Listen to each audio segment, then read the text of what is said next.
Hey, what's up, Scott here with Imagination Creation Films, and today it is Friday, March 3rd, 2023. It's 4 o'clock, and you know what that means? That's right, my nose is itching. Oh, golly. Why? Why does it always do that? Hello, everyone. How are you doing? I hope you're doing well. We've got puppy cam. We got the puppy cam back because, stuffing things, but not stuffing things, but you know what I mean. So it is a beautiful, wonderful afternoon, and we will definitely be destroying one of these horrible props along the way. We got lots of things we can chit-chat about. We got lots of things we can discuss. The normal crazy world that we live in. Let's just go with it. Hello, Luca. How are you? It's good to see you. It is. I got your puppy all set up here, so you can enjoy the sleeping puppy goodness. Which I wish it wasn't so contrasty. It's so irritating that the webcam output of the ATEM Extreme is so contrasty and saturated, because he's wonderfully exposed on my monitor, but not here. Oh, let's see here. Well, you got Brandon. Hey, wow, made the beginning of the stream. Well, that's impressive. Normally the beginning of my stream is what messes up the most. Just wanted to say, awesome work on the intro. Super awesome stuff. Which shot gave you the most pain? That's a good question. And we will dig into that. We will definitely dig into that. Tyler, hello, Tyler. Which one gave me the most pain? It was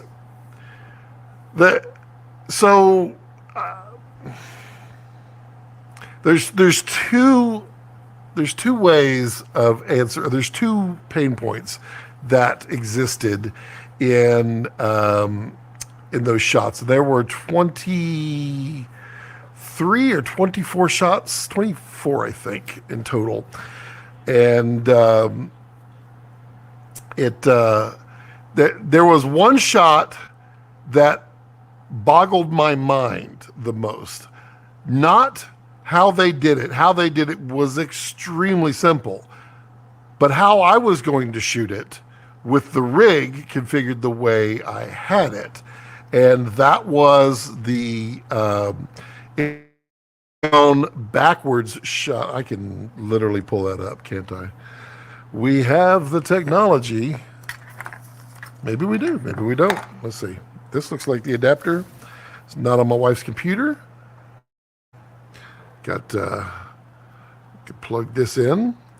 As soon as I do, it's going to go, oh, hey, yeah, you would like to extend your laptop. You don't want to use it as a mirror because that would be too sensical.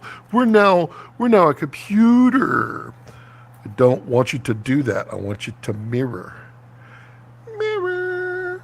Set. Okay. So let's see. I can pull up the tacos. Fajitas.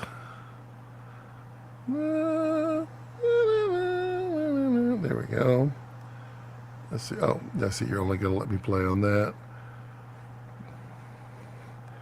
So let me see which one it was. This is Cam 7. So it was this one. So this one right here. So if you look at it, it's not exactly perfect. I tried to get it close, but the let's see if I can pause it or not. So the trick here was I needed to shoot backwards and come inward. Not the end of the world. All I had to do was reverse it. So I shot it opposite and went the other direction so that the angle would, what is hide current comment? What? Why do I want to hide current comment? What does that mean? Oh, I see. That's dumb.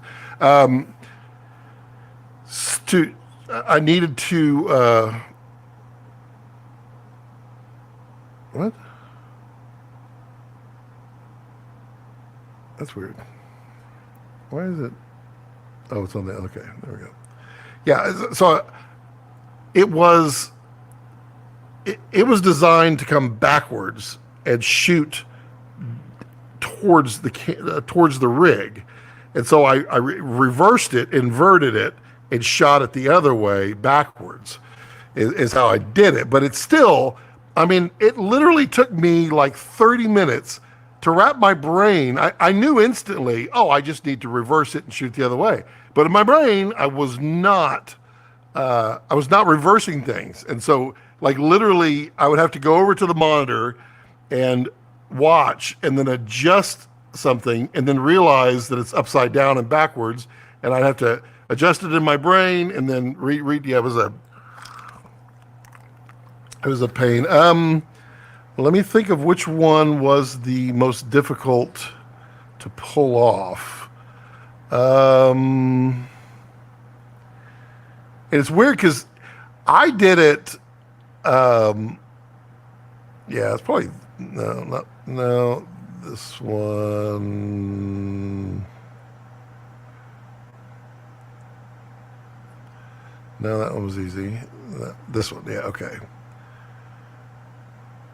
So it's this one.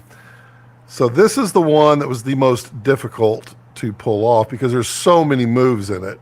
So we come here and then we stay and then we kind of hang on it for a little bit and then we rapid fire shoot down and we come down through a bunch of tools.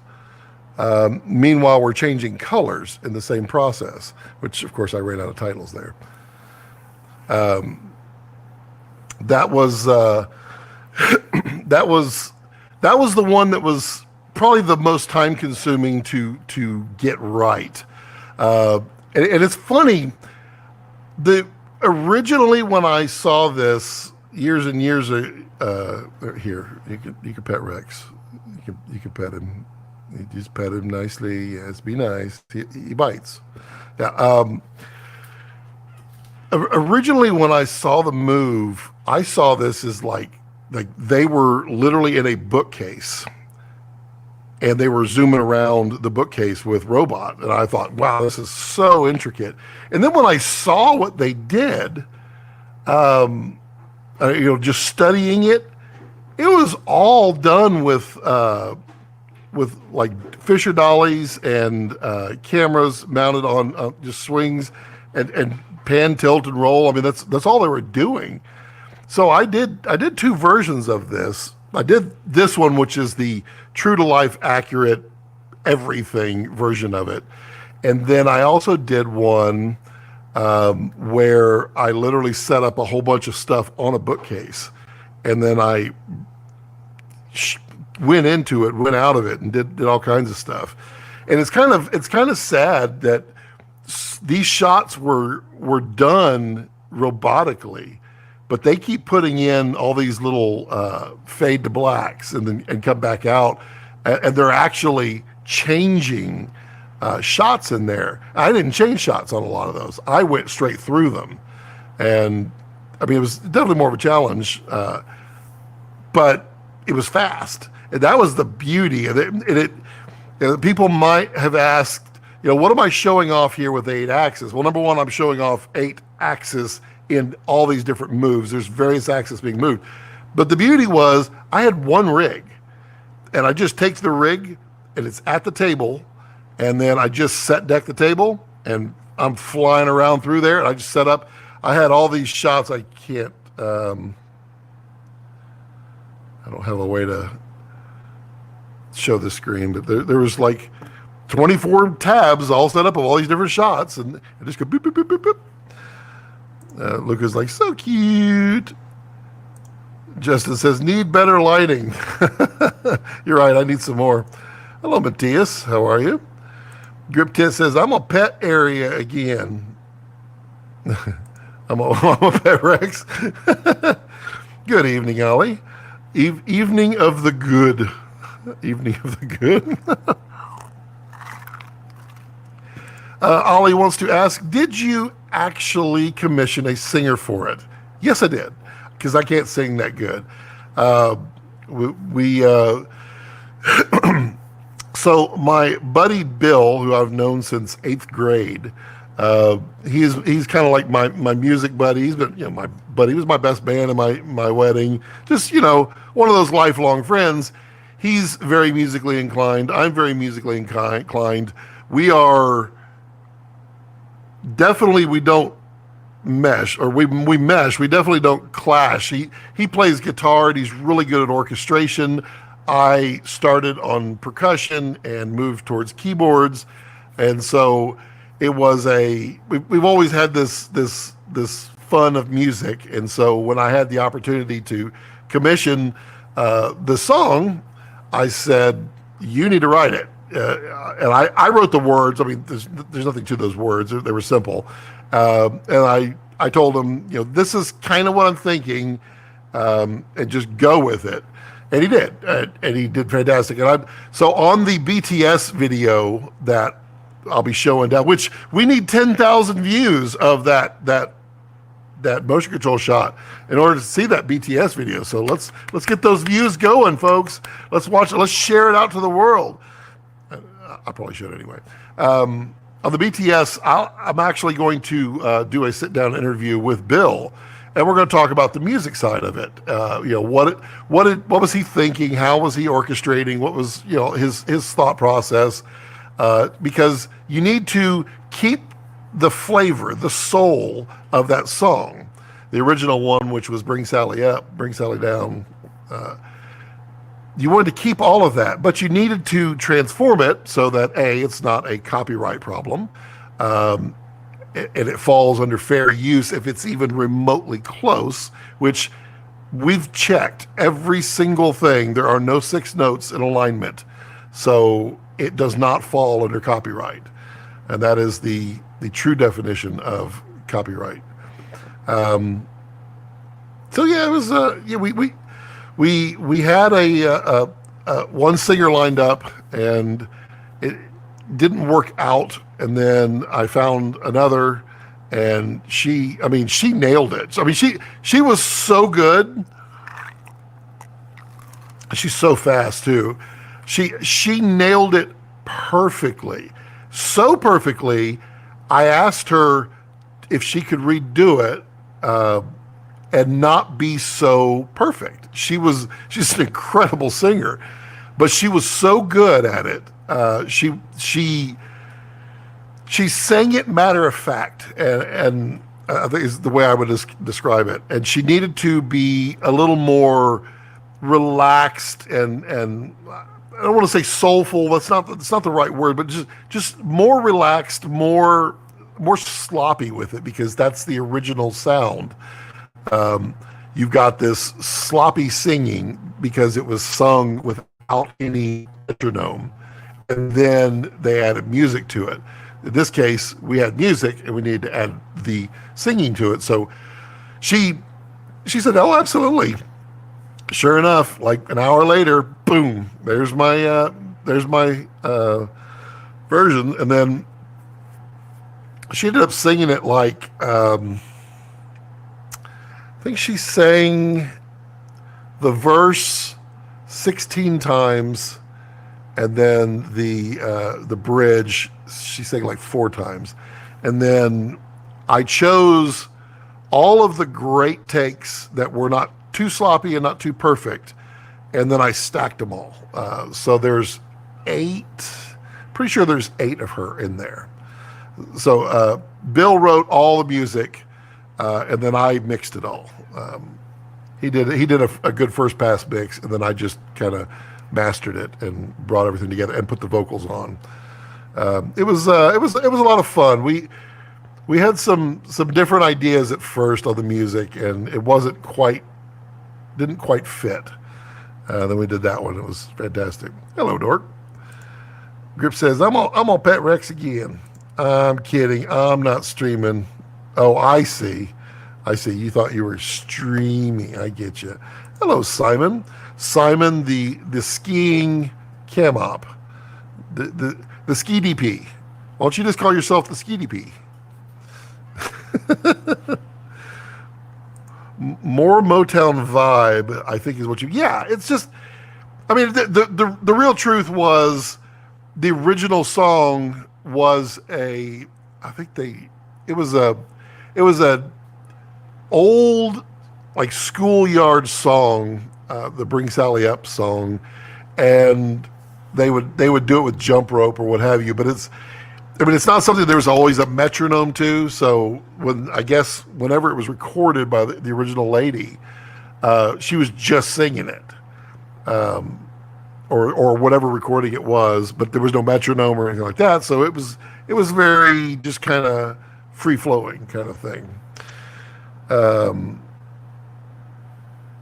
Message retracted. Oh, you can't retract the messages there. You can't do it, Dave. So what is everybody up to? Everybody's so quiet. Let's talk about the Aputure Infinity bars. I'm waiting for these comments to show up. There we go. Tyler, on yours, 8 takes is amazing. Pretty sure Billie Eilish does about 50 takes in the. So she. It's not that she did 8 takes. She did 1 take, and she sang it 16 times. I mean, in the song, you just hear it over and over again. So I just told her, I said, just go ahead and sing it through. And she sang all of them. I mean, the first one was incredibly. It was way too perfect. It wasn't. She didn't quantize it, which you can do. She didn't do that. She sang it really, really well. She didn't auto-tune it. The second time, I told her just really be kind of sloppy and all over the place with it. And I mean, she tried her best. I mean, I guess when you're a really good singer, it's really hard to not be a good singer. And so some of them were a little bit off, but I mean, she did the whole thing in 1 take. And I just took, of those, I took like 8. Pretty sure it was 8 that I stacked. So there's 8 of her all on one that repeats over and over again. The way I came up with it. Justice says, let's talk about the Aputure Infinity bars and how many I need for a 12 by 16 cyc wall. 12 by 16 cyc. Well, I mean, they're pretty bright. Where are they? Okay, they're over here. Wonder if I turn these off. This is the only thing I don't like about these Aputure bars. If you don't turn them off, they will self-drain. I did not turn that one off. I bet you it don't have any power. Did I turn that one off? I did turn this one off. Yay for me! Okay, Rex. And just for funsies, these magnets, they're so much fun. They are really strong. And I like to take them and I push them until it's just about to go, and then it's gonna take off. Oh, don't you dare launch. Oh. I want to put like a model, one of those little balsa wood gliders on there and just launch it. Oh, that's the child in me. Okay, so yeah, these are the which you cannot see. These are the Infinity bars, and they are really cool with a fingerprint right there. Look at that. There we go. So this is they. We turn it on. Wouldn't that be funny if I really?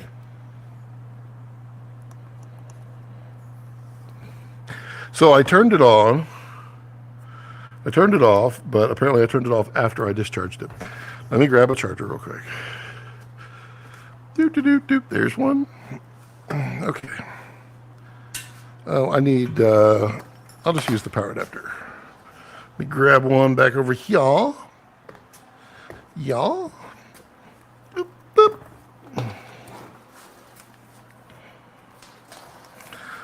Infinity bars.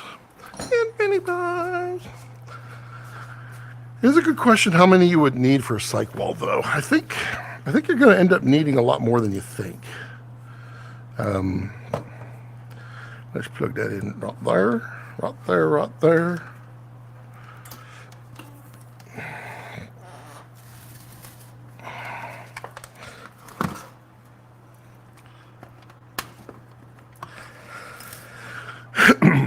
Let's see my new addition to, oh, you can't see it. Oh, you can, let's see, if I get out of here, you can see it right here. See my new addition right here? Yep. Whoa. I'm picking his nose. I've added the Craftsman. He got a sticker. Okay, let's see right here.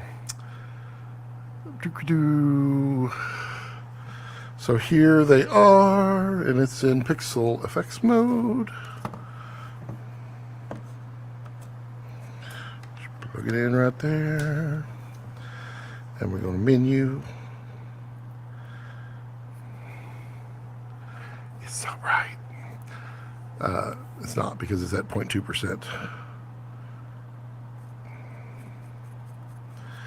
So, what? The question is, I mean, I could connect to, turn it up all the way. So that is the 2-footer at full brightness. Now, you bring it way back. I mean, I've run it as a key. It's kind of funny. It doesn't take much, and I built it as a. Wow, I feel like I'm in Cocoon. Good evening. There's a ship flying overhead. Okay, how many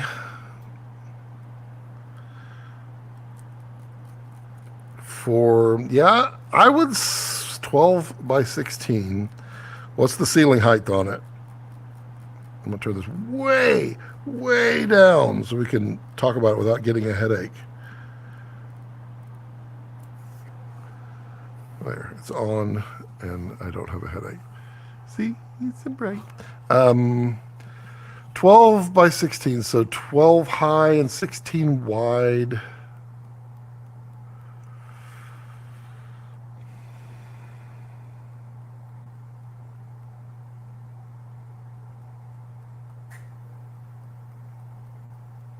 Yeah, I'm thinking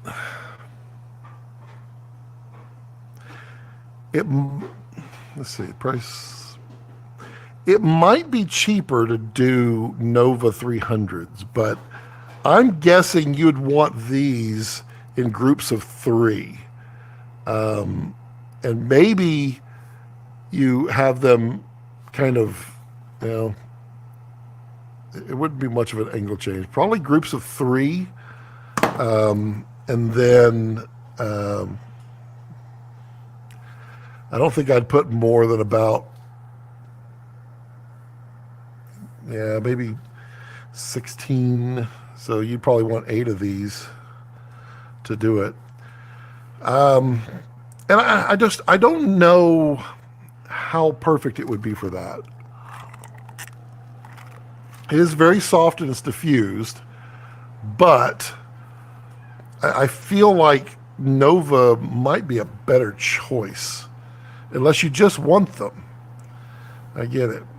Have you seen the Cinetica Munich? Have a look at it. I have not. What is the Cinetica Munich? Cinetica Munich.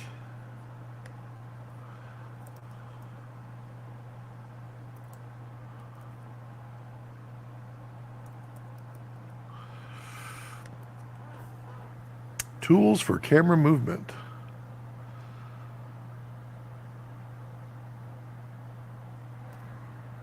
Oh, I'm not accepting all of these. They want all my cookie preferences. Well, this is the worst page. What is this? Okay, I see.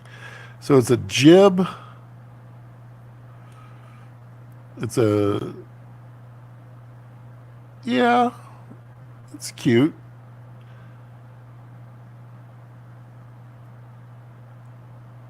I mean, it can technically do a few things. The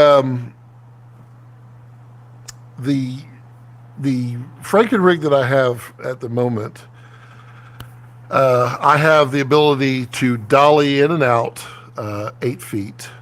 I can swing about 130 degrees, maybe 140.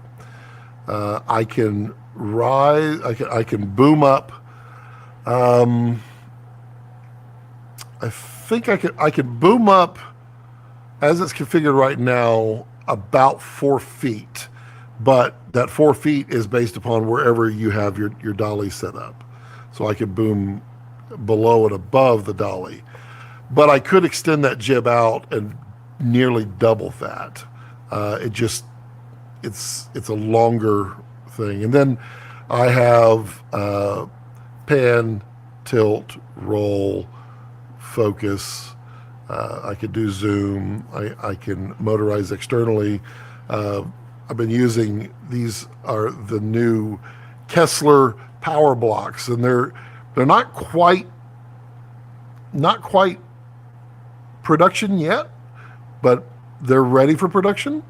And it's just a big question of, what do people want to do with them, and do they want them? And it's basically the same price as their slider motors, but it's designed, I mean, it's cheese plated like crazy, so you can mount it anywhere, and it has a pulley on the front that you can mount whatever you want on there. This is a 3D printed gear, and you can basically control whatever you want with the Kessler softwares, which is kind of cool. And I have one of these that's doing the swing.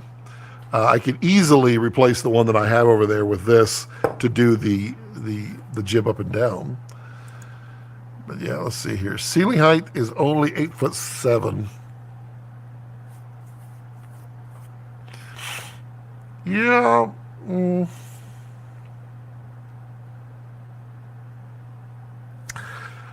I just don't know right offhand. I need to take the 3 that I have, or the 4 that I have, which makes 3 4-footers, and compare the output to the Novas. I don't when I do reviews, I don't compare them to anything. I like the reviews to stand on their own, as you know, this is the review of this product, not how does this product compare to this product. I want people to decide on their own. But I can compare them and see what that would be. Any recommendations on learning the post-production workflows, Red Raw, IPP2, etc. for beginners? Any YouTube videos, channels to look for? Yeah, there's a few. I mean, if you're talking about color grading. If you're talking about color grading for IPP2, honestly, go back to my live stream with Phil Holland, the last one, where he was releasing the version 3 of his film color LUTs. And I mean, it's kind of like the perfect DaVinci Resolve primer on how to properly grade and set up color for R3D. But otherwise, I mean, ask questions. Hey, that's not good. Ask questions. I'm happy to answer here. Tell me what you're looking for specifically. I ordered 2 PB12s to play with. You're going to be happy with. These are fun. These are fun lights. They're very bright, and I really like the way the sides are. It's kind of that wraparound diffusion. They're really slick, and they're strong magnets, and I love the linking. The linking is really cool. GripTip says, the real question is, are you just lighting the cyc wall with the infinity bar, or are you making the cyc wall out of an infinity bar? I mean, you could do that. That would definitely be bright enough, but I'm not sure. I mean, that would be really cool. And we could do the simple math on that. These are 1.5 inches wide, so you would need... I mean, I know there's a way to do it, Justin, because, I mean, I did it with quasar tubes for a while when I had the green screen over here. and I had them at very specific angles and dimensions that basically I used the inverse square law and kind of measured and had everything at certain angles. So it was kind of like that against the cove. It was weird, but it allowed for the most even lighting with the quasar tubes. Well, how many did I have?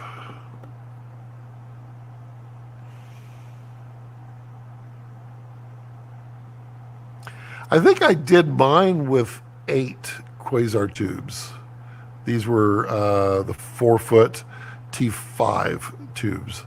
So it should be 8 might do it for you. You shall know soon enough.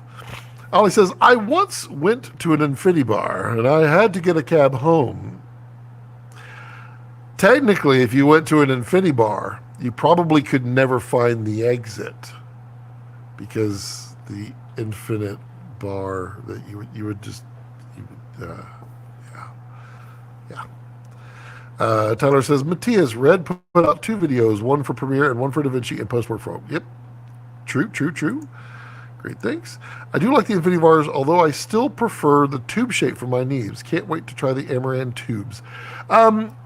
What is it? So I went through every use case that I've ever used myself and anybody else that was using them while I was on set and everything that I've seen. And with the exception of, hey, I'm in a 3D space and I'm placing this this tube light out here in the middle of the floor, and I'm putting another one back here, et cetera, giving a 3-dimensional lighting of the room. With the exception of that, which is almost exclusively music videos, every other use case, they're putting them in ceilings. They are putting them with a giant, like a 20 by or 12 by on there. They're lighting them this way. They're using like Titan tubes. And all of that is fine and dandy, but you're throwing light in directions you don't need. With these, that 120-degree beam angle is all you really care about, especially like if you're shooting down or you're shooting in the wall or you're replacing fluorescence overhead. And I think that's why they went with this design. And I've got plenty of quasar tubes around here, and I still use them. I don't use them as much because I feel like the 3D space of tubes is kind of, it's not growing old. It's just it's well used, and I like to live on the edge, just a little bit. I don't know what use case, Ollie, do you use it that you want the 360 light output?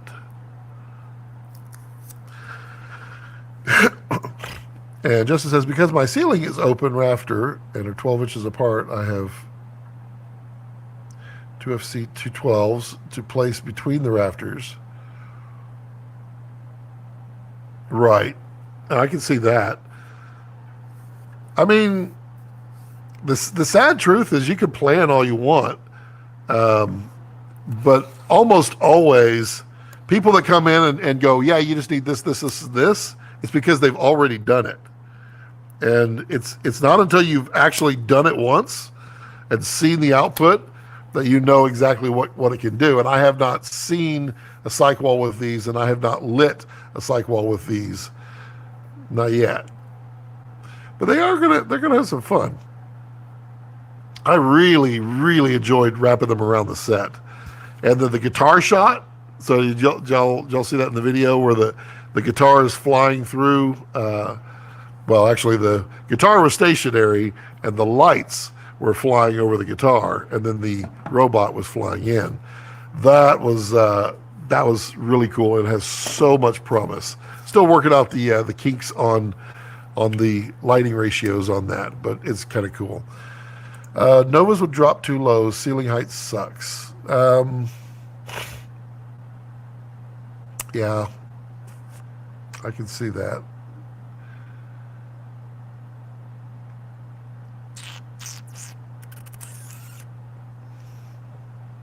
I don't know. You said how far were the rafters apart? I don't remember. You said last time ceiling height 8.7, 12 inches apart. Okay. Yeah. No, there's no wind there. Yeah. I don't know. That would be interesting. I mean, tubes are definitely easier. The those the flex lights are pretty good too. The 2x2s and the 1x2s. Yeah, flex lights. Yeah. Thanks, Dave. Yeah, exactly. I mean, those might be right what they want. Come on now. My mouse keeps freaking out. Up lighting with tubes that you can just lay flat on the floor and angle up without a stand. Well, but you could do that with this. I mean, it's on the floor. It's a piece of cake. You don't need a stand. I mean, these have magnets. So if I had anything metal, let me just stick it to these hard drives over here. I literally don't have anything metal. Kind of funny. Well, I mean, I could demonstrate it by sticking it under the leg of the table over here. Wait, let's see. Can you see that? Yeah. Oh, there we go. There's the magnet. So I mean, you could definitely stick it to anything you want. Man.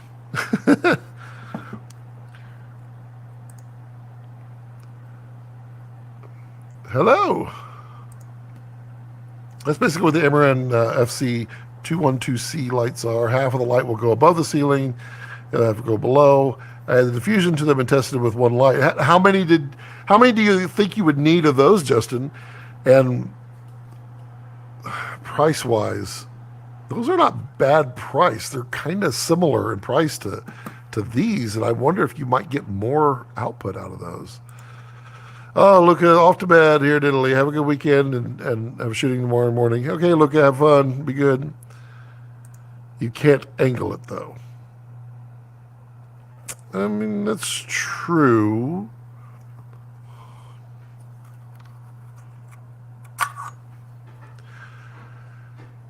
I mean,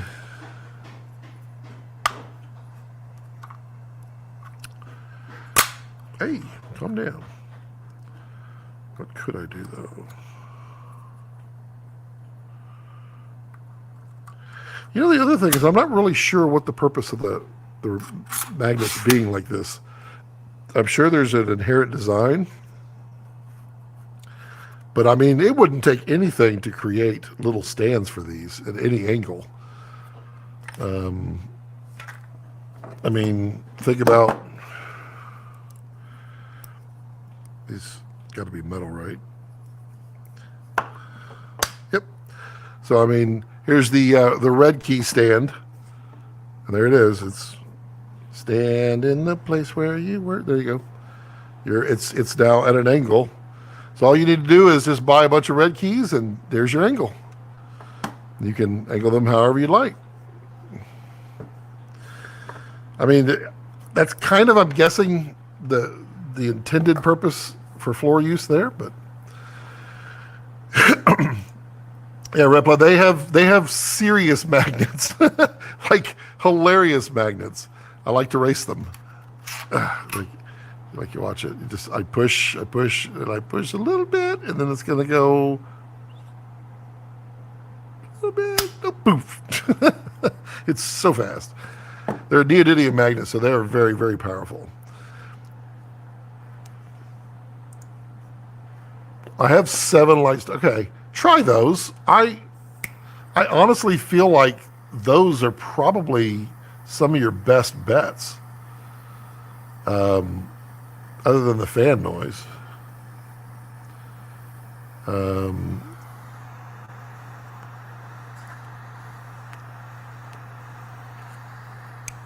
First, let me destroy this prop here. I had one the other day.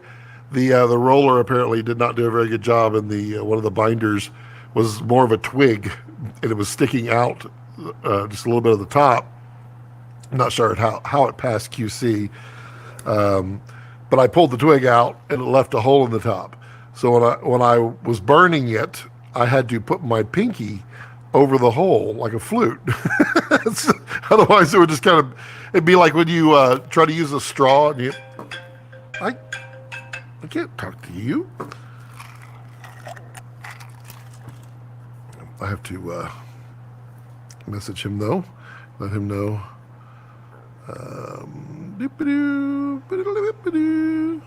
Let's see. Sorry.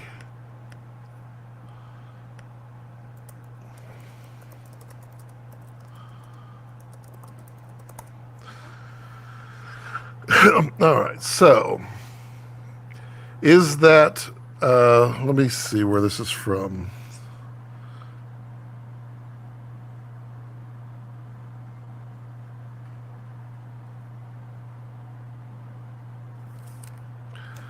I might have to break out the old man glasses. Dave, don't you laugh. Soon, you'll be doing the same thing. Yes, I know it's imported. I don't know. They probably are. Let's see.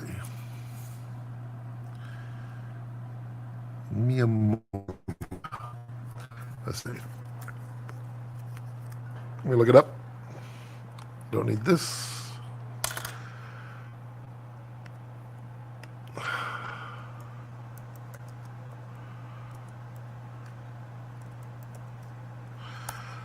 Let's see. These are, so it's Cuban seed grown in Mexico with a Nicaraguan long filler blend. Interesting. Mexico. Interesting. Just here, home. I didn't miss much. Was on Facebook Live. Oh, that's cool. Facebook kind of makes me mad. It's almost impossible to make any money on it. Everything about them just becomes a pain in the rear. And so I try to get everybody to come on the YouTubes, but I make it on Facebook just so that people can do it.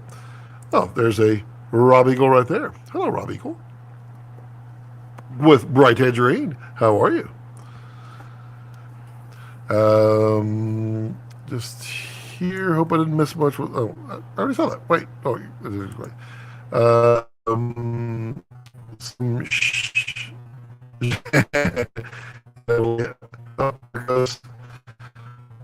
Why am I out of sync? Let me know how to sync. Usually when it drops out like that, I go out of sync, and it's, you know how much fun that is.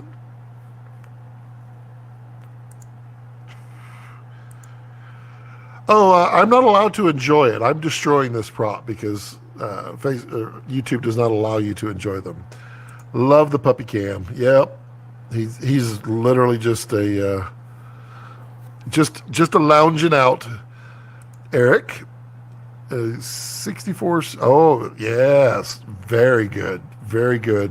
I do enjoy those. Sorry for the call. No problem. You just told everybody who it was that called me. It's funny. It's not bad. It's very full bodied, which is what I like. I don't like ashy flavors, and it doesn't have an ashy flavor. I've had 2 of them already. StreamYard is a pain on Android too. It's Starlink for me. Am I opening a pizza shop up for NAB? I am not. I am not. Papa Pizza. Any big projects on the horizon for me? No, I don't actually have anything hard and fast lined up at all. So if anybody's looking for anything, just let me know. I just completed my last job, and I mean, I know of some things that are brewing, that are happening, that hopefully will get slated in there. We shall see. At the moment, I'm doing okay. I'm happy, feeling good about life. All the good things. But yeah, I could use, I'd prefer to get a couple more jobs in the pocket. That way you can weather the storm, so to speak. Work has been ridiculously slow. Yeah, I mean, Dave, for you, I think it's going to be really bad because we've got the writer's strike that's coming up, and then I swear, what's your gaff buddy? I swear he said there was one that I thought was supposed to affect you guys. I don't know if it's IATSE 600 or if it's something else, but there was another strike that was supposed to hit in June. So there's like this massive rush to get everything up finished and not start anything new.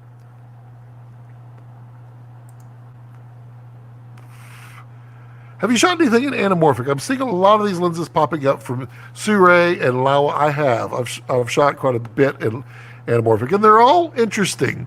It's funny when cameras became affordable for the everyday person. And I don't mean that in a negative way. I mean it literally for me. Like, I could not afford a camera when it was $200,000, and I could not afford lenses when they were, $130,000 a piece. Cameras that shot anamorphic are as low as $1,000 now. And so the market for lenses is gone through the roof, which is amazing. Now there's a whole new market of people who don't have a whole lot of money, but want to play. They want to do some good, cool things. So all of these, like Chinese manufacturers and a bunch of other lens designers are all popping out affordable anamorphics, and they're kind of cool. I've seen some good stuff. I've seen some really ugly stuff, but it's a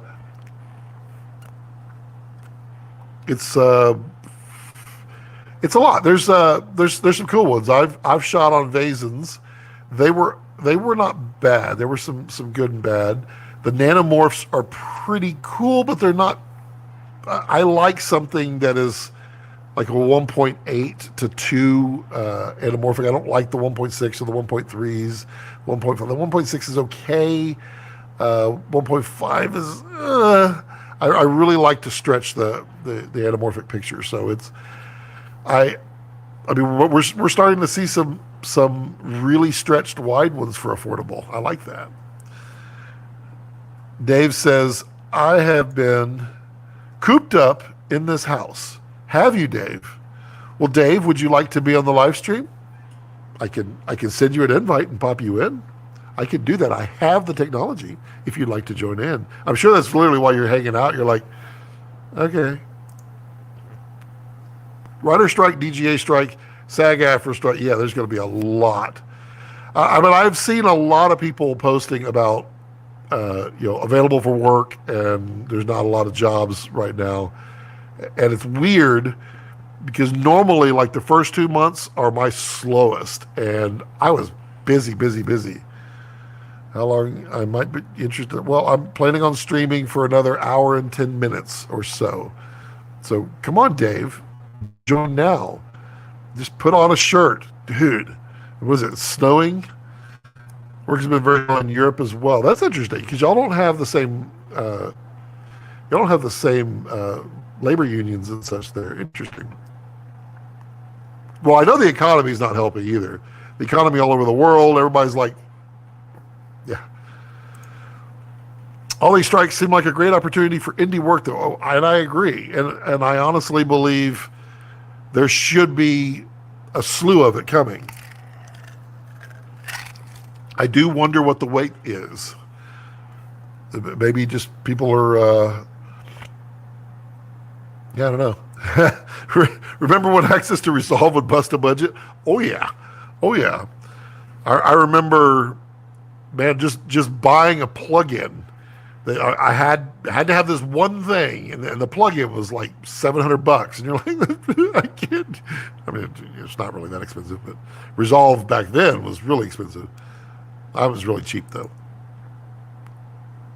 Slow here too. Let's start a community. I'm in LA and do cam op, gaffing, set deck, etc. Non-union at the moment. Very cool. My name is Scott. I am a DP cam op. I'll first, but I don't really love it. I'll direct a little. I love it, but it's not my strong suit. It's where I'm working towards. But I'll also DIT, and I'll grip, I'll gaff, yep, all the above. And I'm in Texas. I'll go anywhere in Texas. I mean, I'm not going to do a one-day job in El Paso. Unless I'm getting full rate and full gear. I mean, maybe it'll work out. But I mean, like multi-day jobs, I'll go anywhere in Texas and work as a local.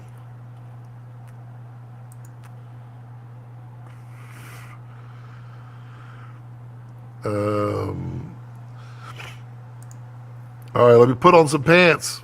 Dude, you don't need pants. Ain't no pants needed in this place. Oh, yeah, I couldn't say that I wasn't wearing that. Man, I'm literally the man with no pants. Well, when I sing. Film production agentur chain shot. Probably a cool name if I pronounced it right. Do you know, by chance, if Kessler does custom length stealth sliders? I don't think. Well, they could probably do a shorter one, but not necessarily a longer one. And if I remember correctly, the reason was that carbon fiber gets a little squirrely after. Tell me what you're looking for, and I'll ask. I have the ability to ask. Scott, do you think Sony will ever give the A7 lines open gate, shutter angle, time code like Panasonic does with their mirror? I don't think they're going to give the A series. No, I think they're going to continue to differentiate between the hybrid cameras and the like the cinema line, which sucks because. Why not? Why can't you just put it all in one? Why is it so difficult to do that? I know they just want to make more money. I get it, but come on, man.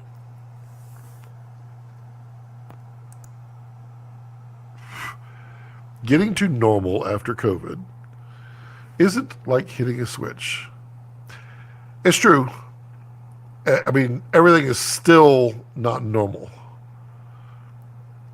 for sure. But here in Texas, it's pretty normal. It's pretty normal here. Yeah, it's pretty normal. Trousers, please. No, and no knickers. Let's see. Hello, John. Know of any fast EF primes on your radar releasing soon? So not a lot of development in EFs. I mean, they're all gonna release an EF, but they're not developing them for EF. Do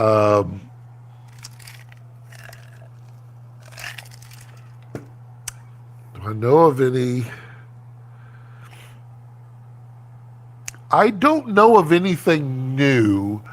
I know of versions. There are versions that are going to drop around NAB time of some already existing lenses. So they'll be like the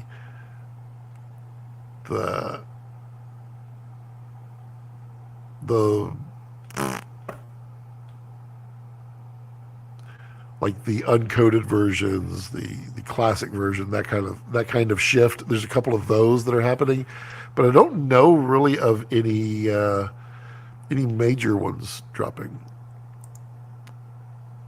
and I'm not saying that NDA wise. I really don't know of any. I've not heard of any right now. 132 centimeters. So that's 5 feet. Length slider, lightweight, on top of my Apollo from corner to corner. That's what I'm looking for. Preferred with a sled belt set up like the TLS system. Motor moves with sled. Yeah, that's. They don't have that. They're.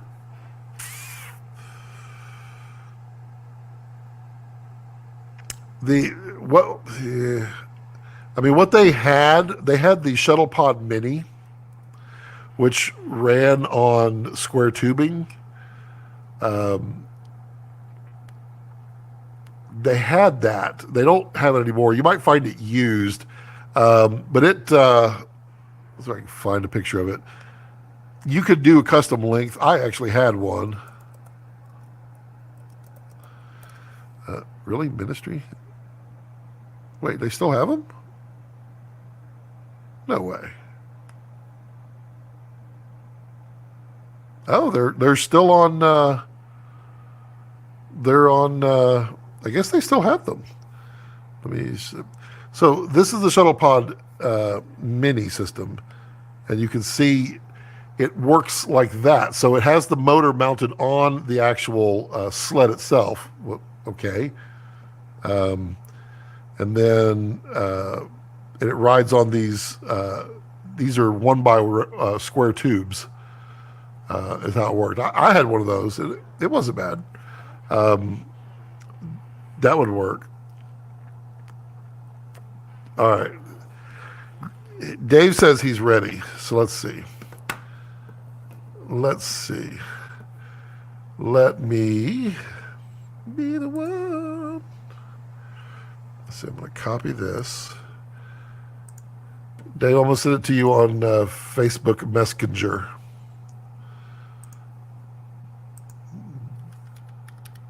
David.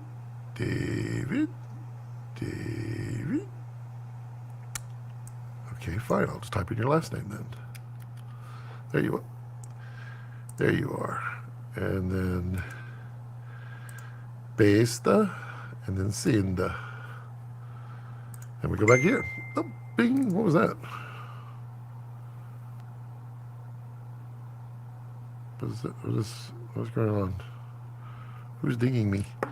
Okay, hold on. I need to get my earbuds in so I can hear the Dave, if Dave ever says anything. What am I connected to? This might be fun. I've never done this with it not ahead of time. Let's see. Am I connected? Let's see. As soon as Dave connects, I'll bring him in here.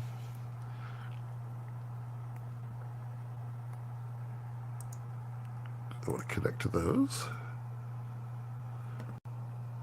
Oh, there we go. Let's see. Oops, wrong audio. There we go.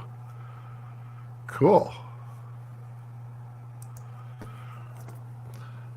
Okay, so segmentation of market in cameras makes for more money. Yeah, for sure.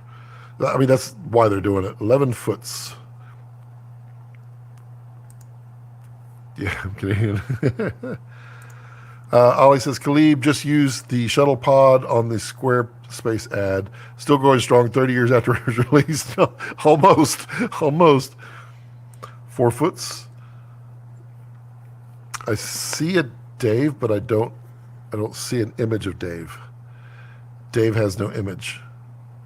Dave, you have to click settings and then choose your camera and make sure on your audio you see the audio, and then I will drop you in.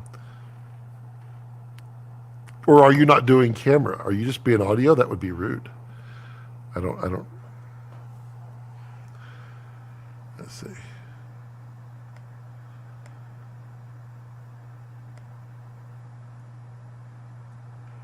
We'll see about that. He hasn't said anything. Okay. I'm sure you already talked about this, but why is everyone striking? I mean, it really always comes down to the same thing. When everybody from all sides feels like they want a better deal.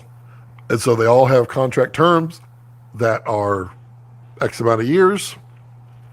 And before the terms are up, or usually about 6 months or so before, the studios say, we want to pay less money and less royalties.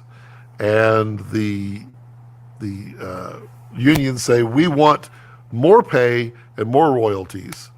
And then they clash, and then they all just stick their feet in the ground and they say, no, we're not going to do anything. And then we're stuck. Dave, what are you doing, dude? You're all white. Are you?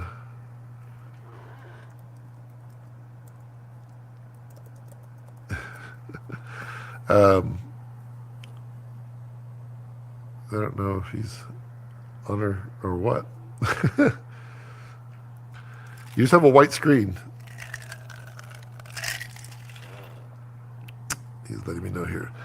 So, I mean, it's always the same thing. And I know, I think the writer's strike is they want more people in the writer's room. If I remember. I mean, I hear you and I have my camera connected. Audio is all checked out fine. Do you see your image? Click settings and re-choose your camera. My camera, I don't see you. Let me see if I add. Yeah, there's nothing there. Let's see. Say something. Hey. Oh, I hear you. I just don't see you. I see me on the stream. Wait a minute.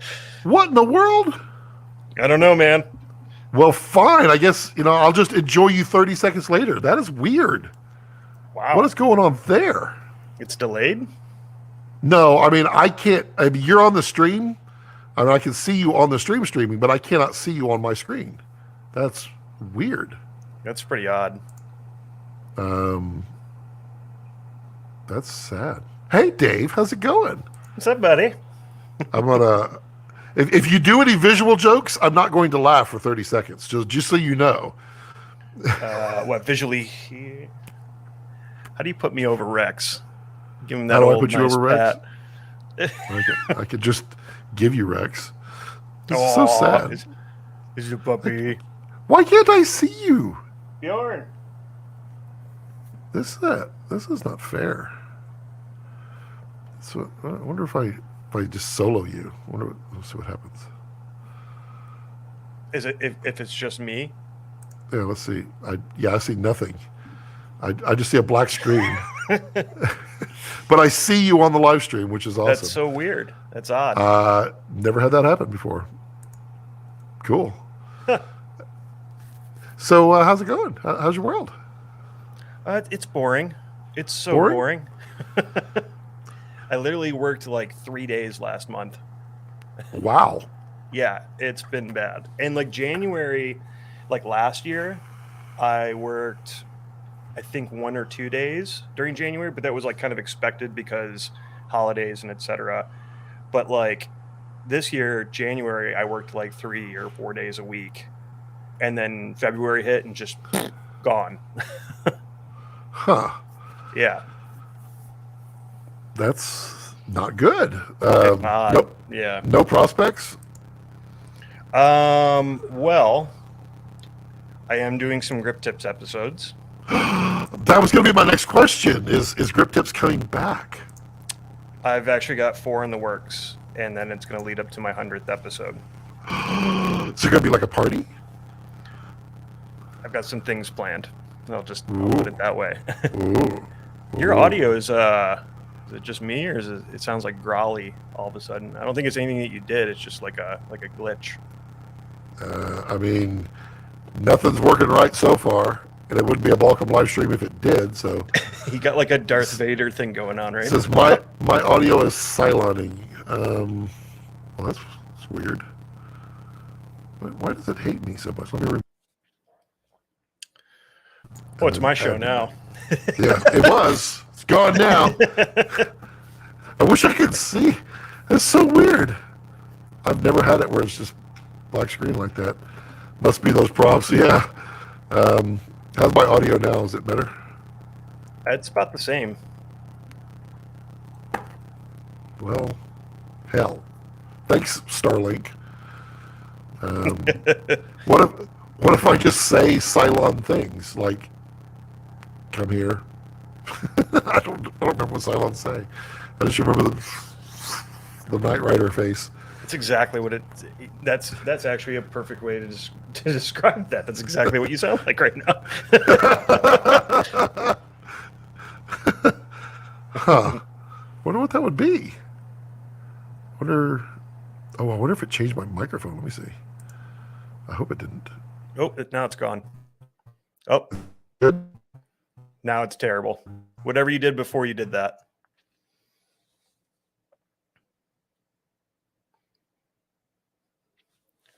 This is how I roll, guys. I just come into your stream and Just jack everything up. just jack it all up. Perfect. Buddy, I There don't it is. need you to screw up my stream. I'm perfectly capable of doing it myself. So, have you been like trying to avoid grip tips? You just needed a break, or you just, No, I had in the last 2 years, I had to start getting my union days, and that with Wade Courts, I was basically on the, Sable Ranch. Saddle Ranch is a restaurant. Never mind.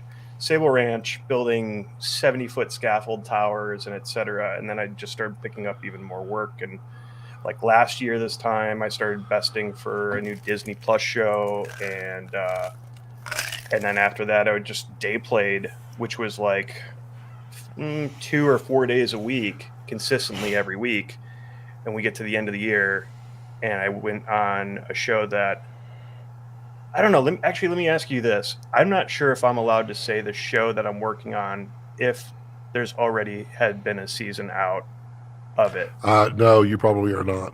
Okay, then I'm just gonna You're touch not on that. Yeah, you're not supposed to indicate publicly. Well, basically anything. so I was on that quite a bit consistently. That was my bread and butter for a hot minute, even just as a day player. And then that ended, and I still have another show that I day play on now and again. But they're kind of getting close to the end of their season too, and so there hasn't been really that much work for day players. It's just all company grips. But I'm glad that it's I'm hearing that. I hate to say that I'm glad that I'm hearing that everybody's it's slow right now, because Right. That means it's not me. Just you, right? Exactly. No, it's literally everybody. I think my buddy Nate said it. He's like, my whole feed is nothing but people looking for work, Yeah. and I feel that. It sucks and it's sad, but it is. Normally that's January, February normally, but I think everybody just rushed it because they knew the strikes were coming, and I've heard that we could be down for better part of half of the year. Yeah. Which, if that's the case, I guess I'm going to go back to the streets. I don't have a body for OnlyFans, so I don't know what I'm going to do.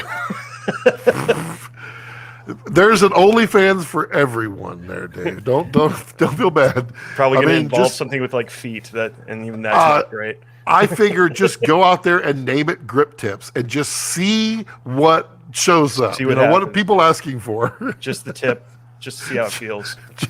just grip tips. Just see, what people come in there and goes, oh, I was expecting this. Oh, I have that. I have that.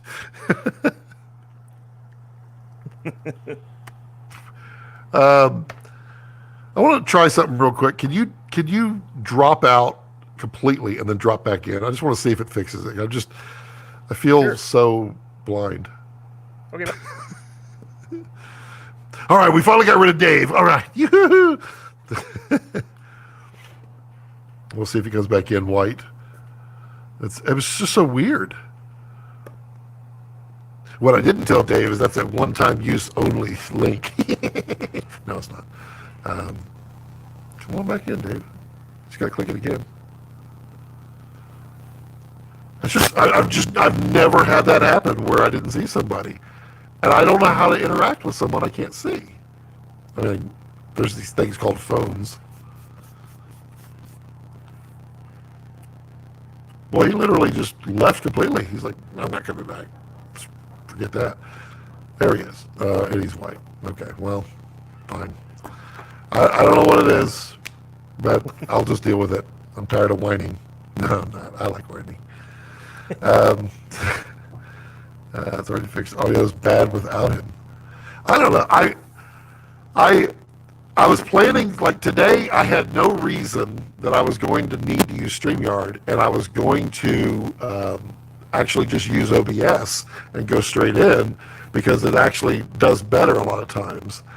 And then, like 2 hours ago, I realized, oh, I'm multicasting today. I'd already sent it out, so I can't. Oh, yay. Back to Cyloning. Sounds like a loose plug connection. Oh, test. Hey, no, it sounds. Let me see here. Am I equally bad, or is that just? No, you sound fine to me. Oh, Sound fine to me. Let me. I'm afraid to change something, but I mean, I can change the audio to my AirPods. That's good. That sounds good. Really? Yep, right there. I haven't done anything. How's it sound now? It's still good. Well, that's weird. Okay. Well, we'll just go with that then.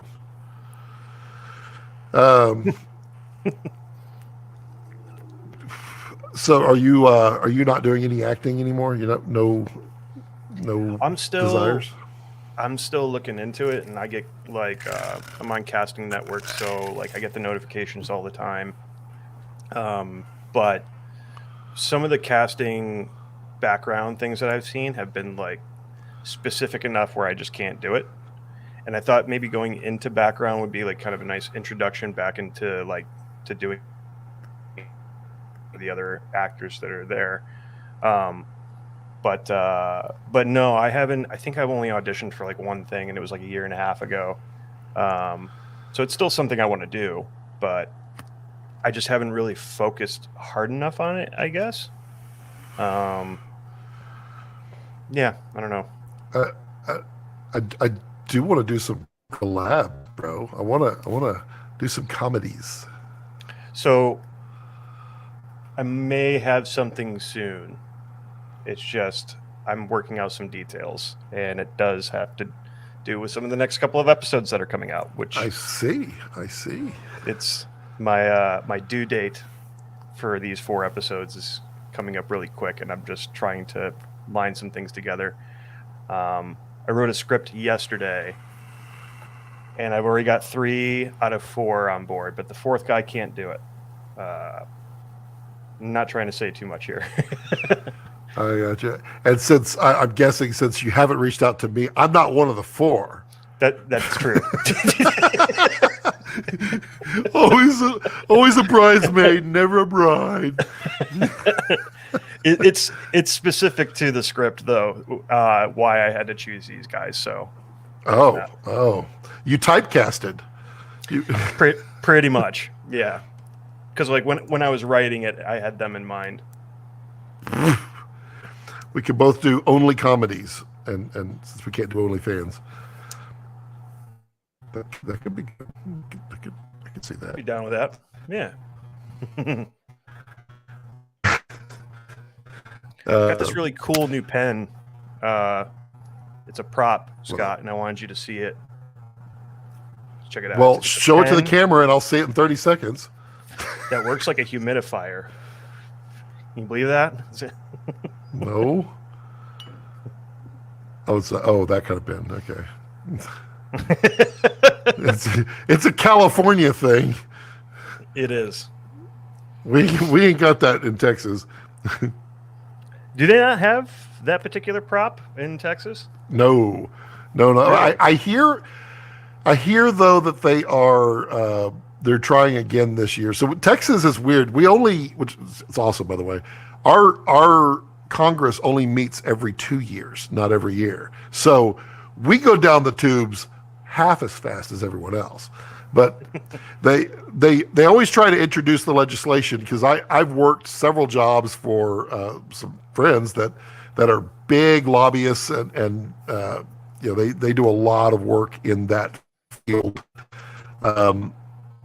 and they've already got a bill sponsored in this year. It might happen this year. I have a feeling if it doesn't happen this year, I think it will happen in 2 years. I think everybody at this point is like, whatever.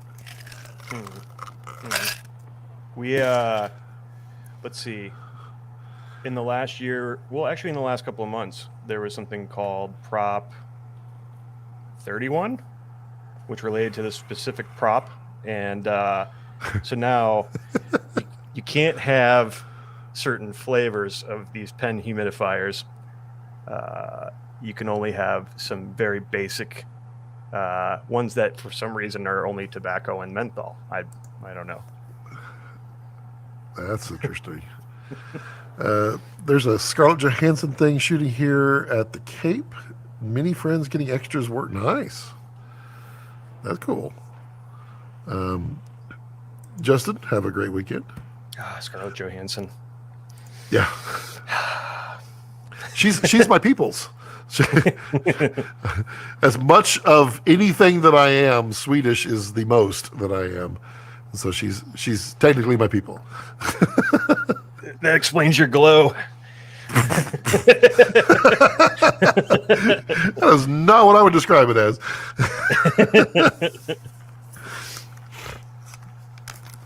I got me a bunch of stickers. Do you know who the Steady Crafton is? Have you ever watched him? I don't think I do.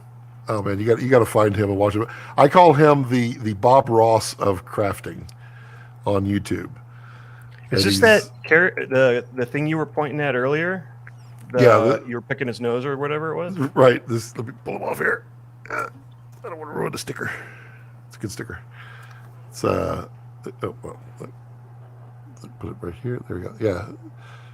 So he's a puppet when he's on camera. And it's kind of fun. It's like a set of hands, and he has this like I don't know, like really like Louisiana voice, and he's real laid back and chill, and he's just kind of fun to just listen to. I crack up, and he's really good at like everything he does. His production value is really, really high. Who is it again? It's Steady Crafton. Let's see. Yeah, it's Steady Crafton with the Craftsman.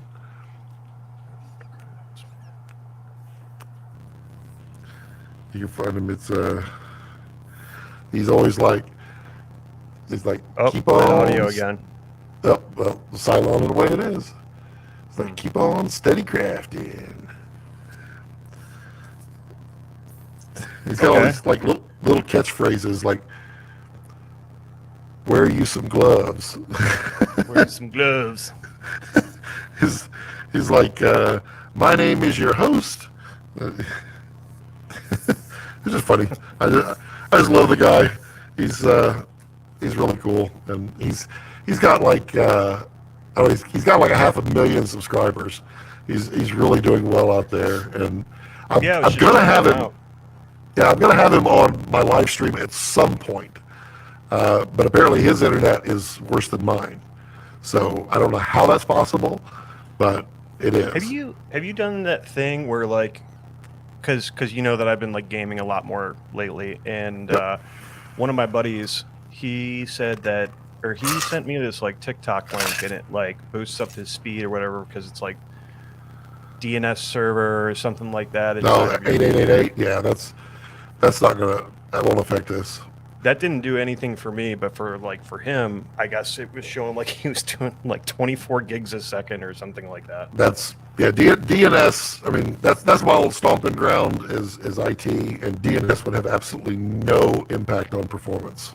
Got you.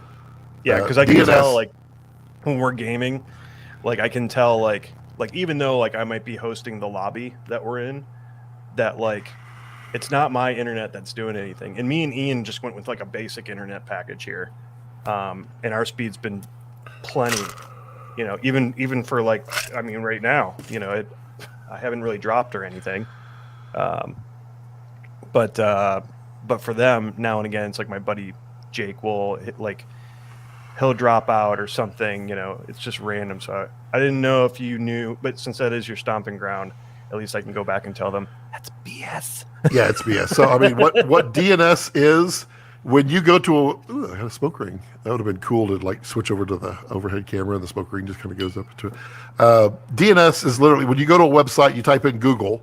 Google is a name. The internet doesn't use names. So there's a thing called DNS, domain name system. All that is a directory that says Google points to this IP address is all that is. So when you go and you put in 8888, which is it's actually Google's DNS server, it resolves that really fast. But as soon as you have the name, everything that you do from that point on is through the website. So and everything in between. So it only speeds up your lookups. It's not going to speed up anything else. Gotcha. I mean, yeah, I don't know. I'm dumb when it comes to that kind of thing. It's okay. It's okay. Not all of us can see blank screens and know that the person is there. It's funny because I say something funny and I look over to see if you're laughing, and I forget you're laughing at something 30 seconds ago. Oh, yeah. So I'm like, well, because wait. I have that open off to the side too, just so I can see like, you know, the chat thing going on. But at the same time, yeah, I know what you mean. Audio underrunning from the lack of CPU? Shouldn't be. Let me look here. It is interesting because like the last time that you fixed it, I mean, you were touching the mic, but you didn't really. I heard you clicking on the computer when it fixed. Right. So maybe there's something there.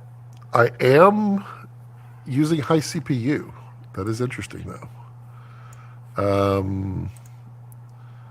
Let me see if I can undo this. It is very high. That probably. Oh, what is this? Anti-malware.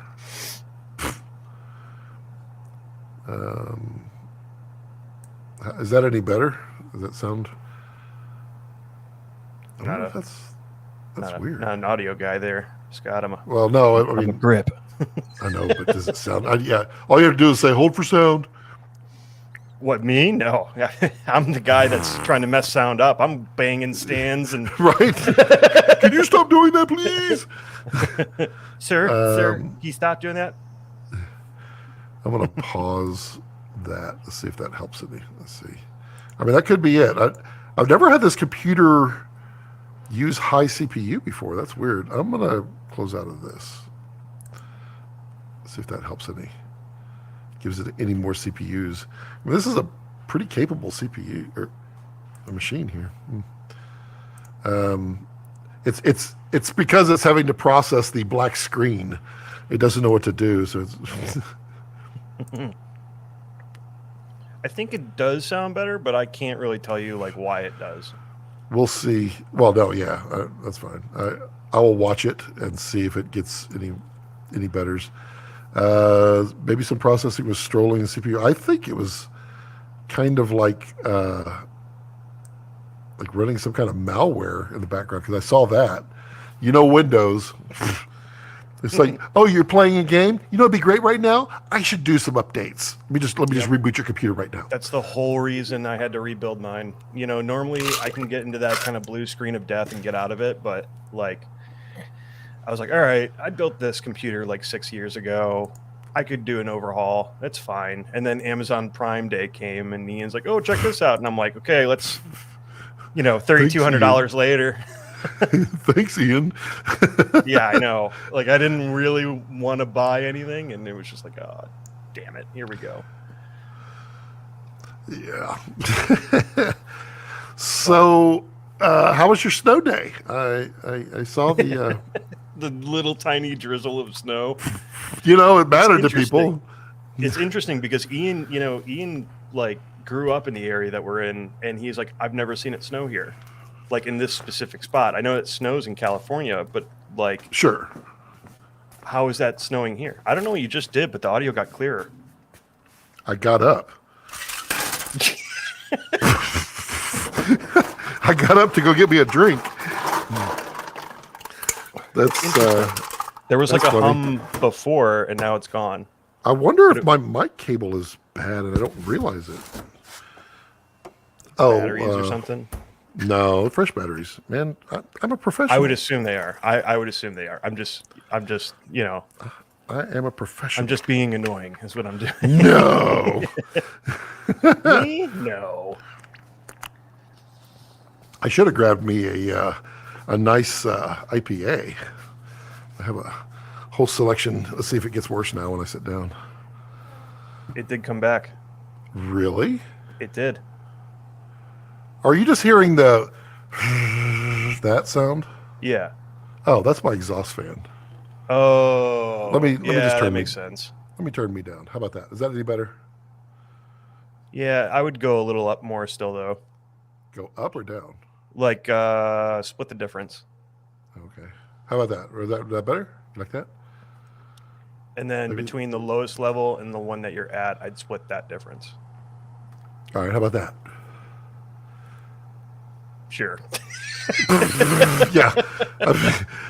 I feel like I'm just having a moment in the live stream here.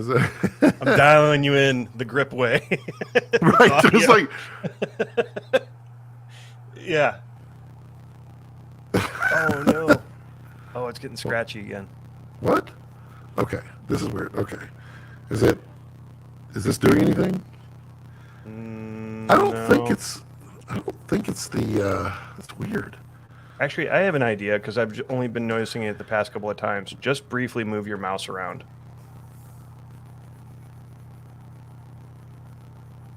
All right, never mind. Okay. I was just moving it. It's just I noticed before that each time that you had done something with your mouse, suddenly like it just magically. Well, let me disconnect my iPad. Let me try that. See if that helps. Okay. Maybe that'll do something. It's tech support with Dave and Scott. What? Yeah. This is a joke I can do, but I'm not going to do it. No. It's a family-friendly show. Yeah, I know. I know. It's technically not anymore. You're allowed to.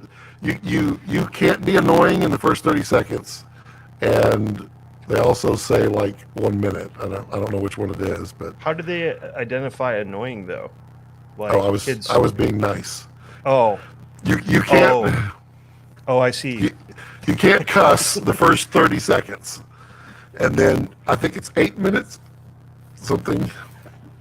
Oh, okay. Something. Okay, so hey, Robert Campbell, how are you, bud? Could also be interference from something transmitting by your computer, assuming you're on a wireless. I am on a wireless, but I've never had. I mean, nothing really different here. I wonder if it. Oh, it's gone. It's gone. It's gone. That's so weird. I'm just going to be your admin from now on. Every time that you do a live, I'll be just a picture in the corner. And like a floor or in my director. case, you'll just be a black screen in the corner. Yeah, just whisper in your ears. That's what I'm gonna do. I'm gonna take a God, you screenshot. sound weird. I'm gonna hang you up, and you'll just be a little black box on the set. I was like, see, I've got a picture of Dave on here.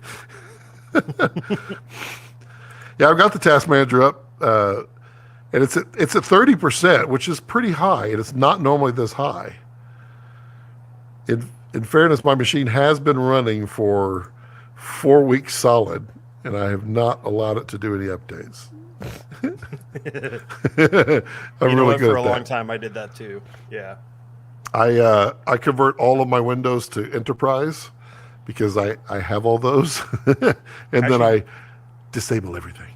Do you want to know a really dirty secret about Windows for me and this computer that I've built since like, what was Prime Day, like September or something? Tell me your dirty secret. I didn't buy Windows. Oh no. Yeah, I know. It's literally, I mean, if you don't buy it, it's just annoying is all it is. It really doesn't Shucks, stop I can't change my screensaver or my background, but it's So still you could Windows. go if you go to a lot of these tech YouTube channels. There's an ad for a company that they sell you a Windows license for like $20, and really? they are oddly legit. Now, I don't know. Well, I kind of have a feeling how they're doing it. It is legal for you, but not necessarily for them. But I mean, I bought a license for $16, and it is legit, and you can go and register it. I feel like I've bought over the last really? like over the last 7 or 8 years, I feel like I've bought probably 4 since the original, and because every time I had like that blue screen of death or whatever, it just was like a situation where it's like we had to start at ground zero again. You know, the hardware is fine, but the software and everything else is just garbage. And so that's how I got out of it. It was getting Windows again, or wiping a completely different hard drive and starting fresh from there. But so this time when I built this one, I was like, I've never gone as far as like, let's just see what happens if I don't buy it. What I thought, and I mean, I've got like this little tiny gray thing in the bottom of my screen. It's like activate Windows, go to settings to activate, and I barely notice it. So it's just like, okay, I don't care about that. The screensaver is a little annoying, but that's about it. Like, I mean, literally, just go to what's his? I think it's Tech Notice. I think that's the YouTube channel Tech. He's an English guy, works out of his attic, but he does a really nice computer content for content creators. But he always has those ads for the cheap Windows. It's worth it. he works out of his attic. Please tell me he lives with his mother still. I don't know. I think he's just. I mean, it's. Mom, the meatloaf. We want it now. Mom, want some cheesy poofs? Okay. Look, That's if I such a could good still movie. live at my dad's house, I in a heartbeat. Wedding Crashers was such a great movie. Oh my God. Mom, let's have some meatloaf. What is she doing? What is she doing up there? I don't know. Rob says Dave is great. We'll have to meet up at Cine Gear. Woohoo! Yeah, dude. Indeed. Are you going to NAB?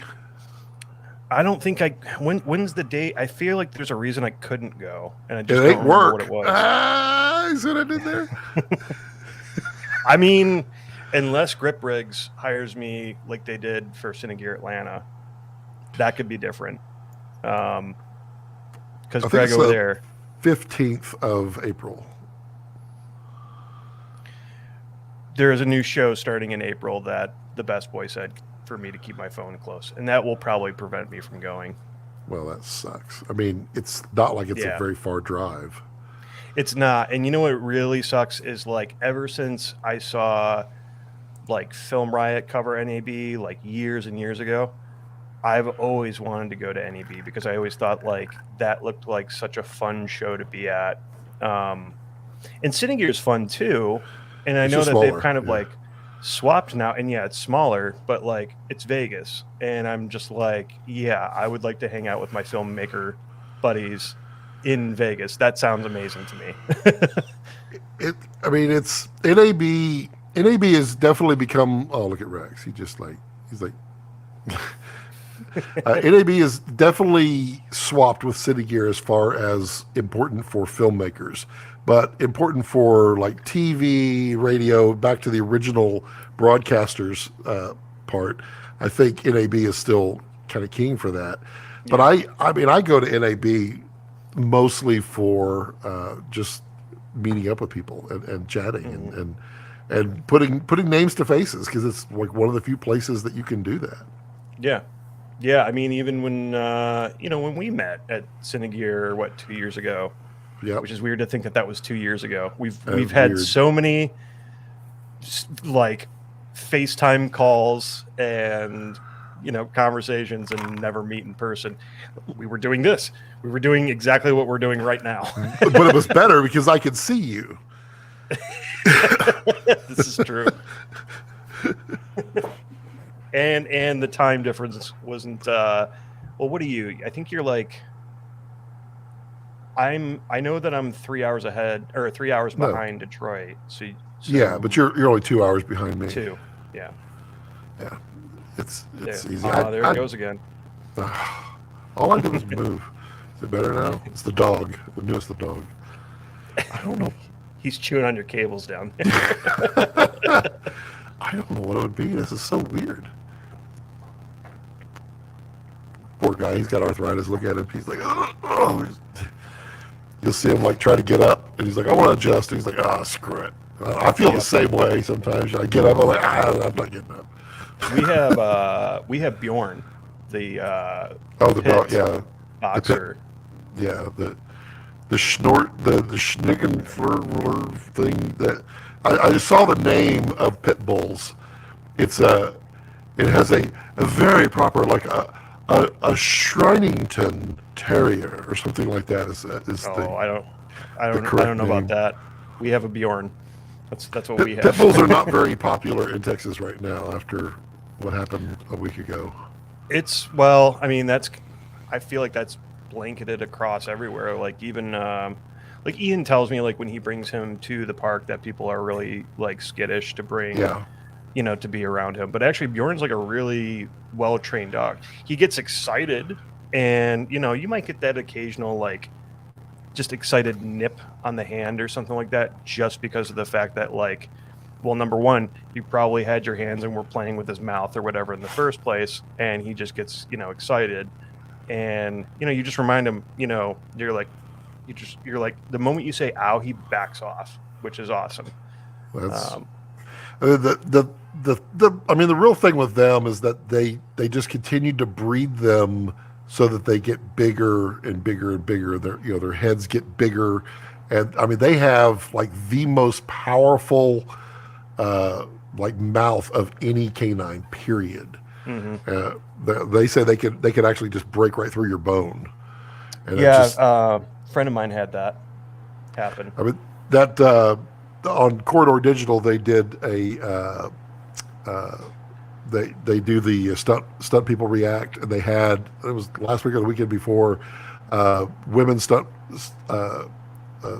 people, and she was the stunt woman in the last what's his name, the Hollywood one,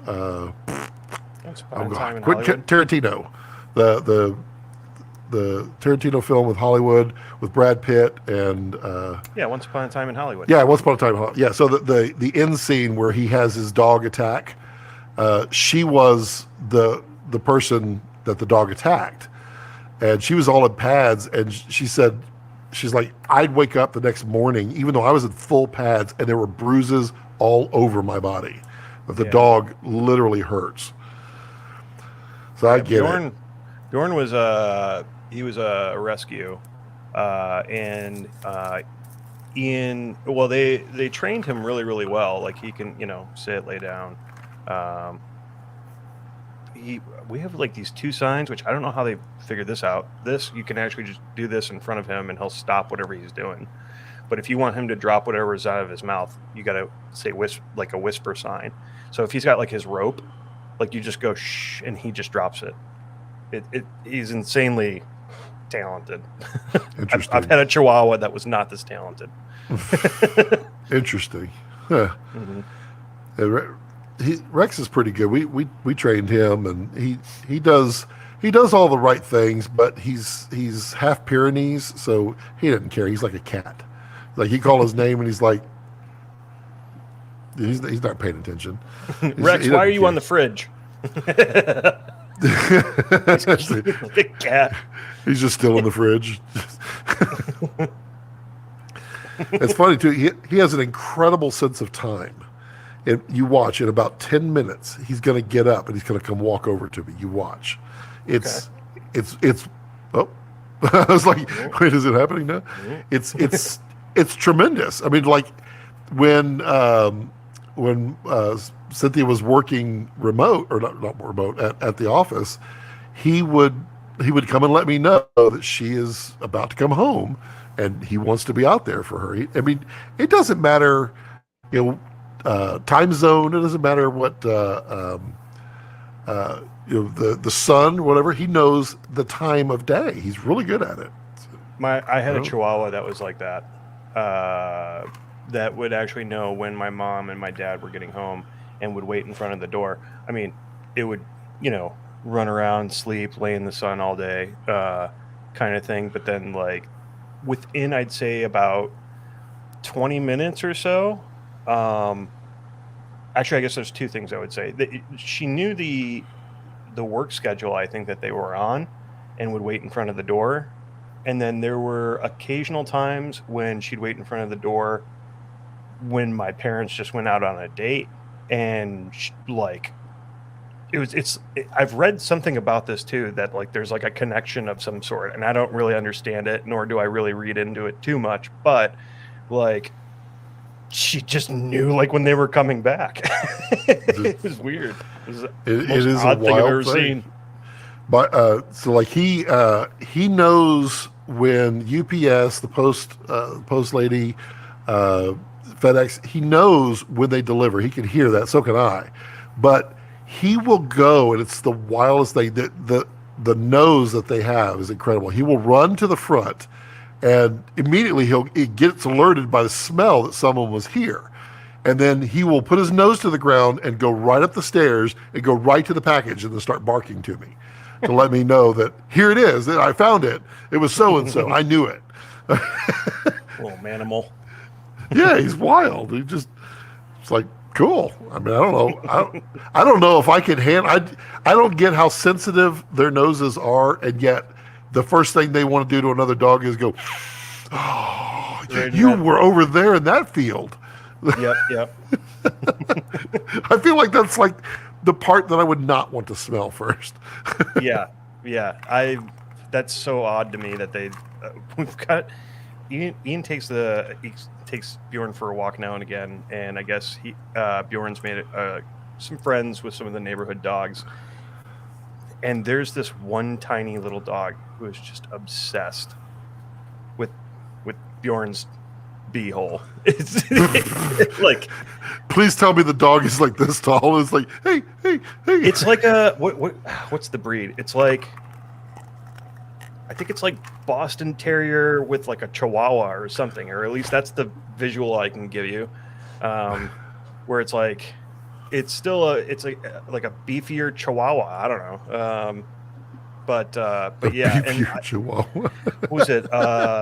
Now and again when like Ian has to go and do something for like work or something like that, he'll just be like, hey, you're home today, can you walk him or something? And I got to meet said neighbor and dog, and I've heard stories, and it's absolutely true. This dog just hounds Bjorn's beehole like no tomorrow. And he's like, what is going?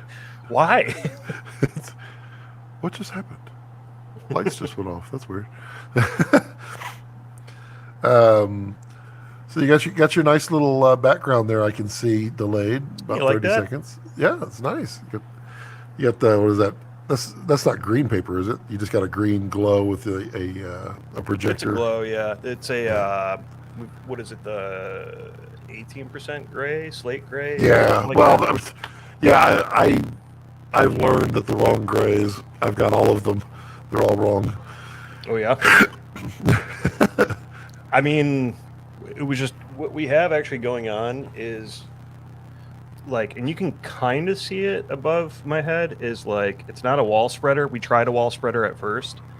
Just spread the wall. Yeah. Well, because that's how I used to do grip tips back in my old place in Michigan.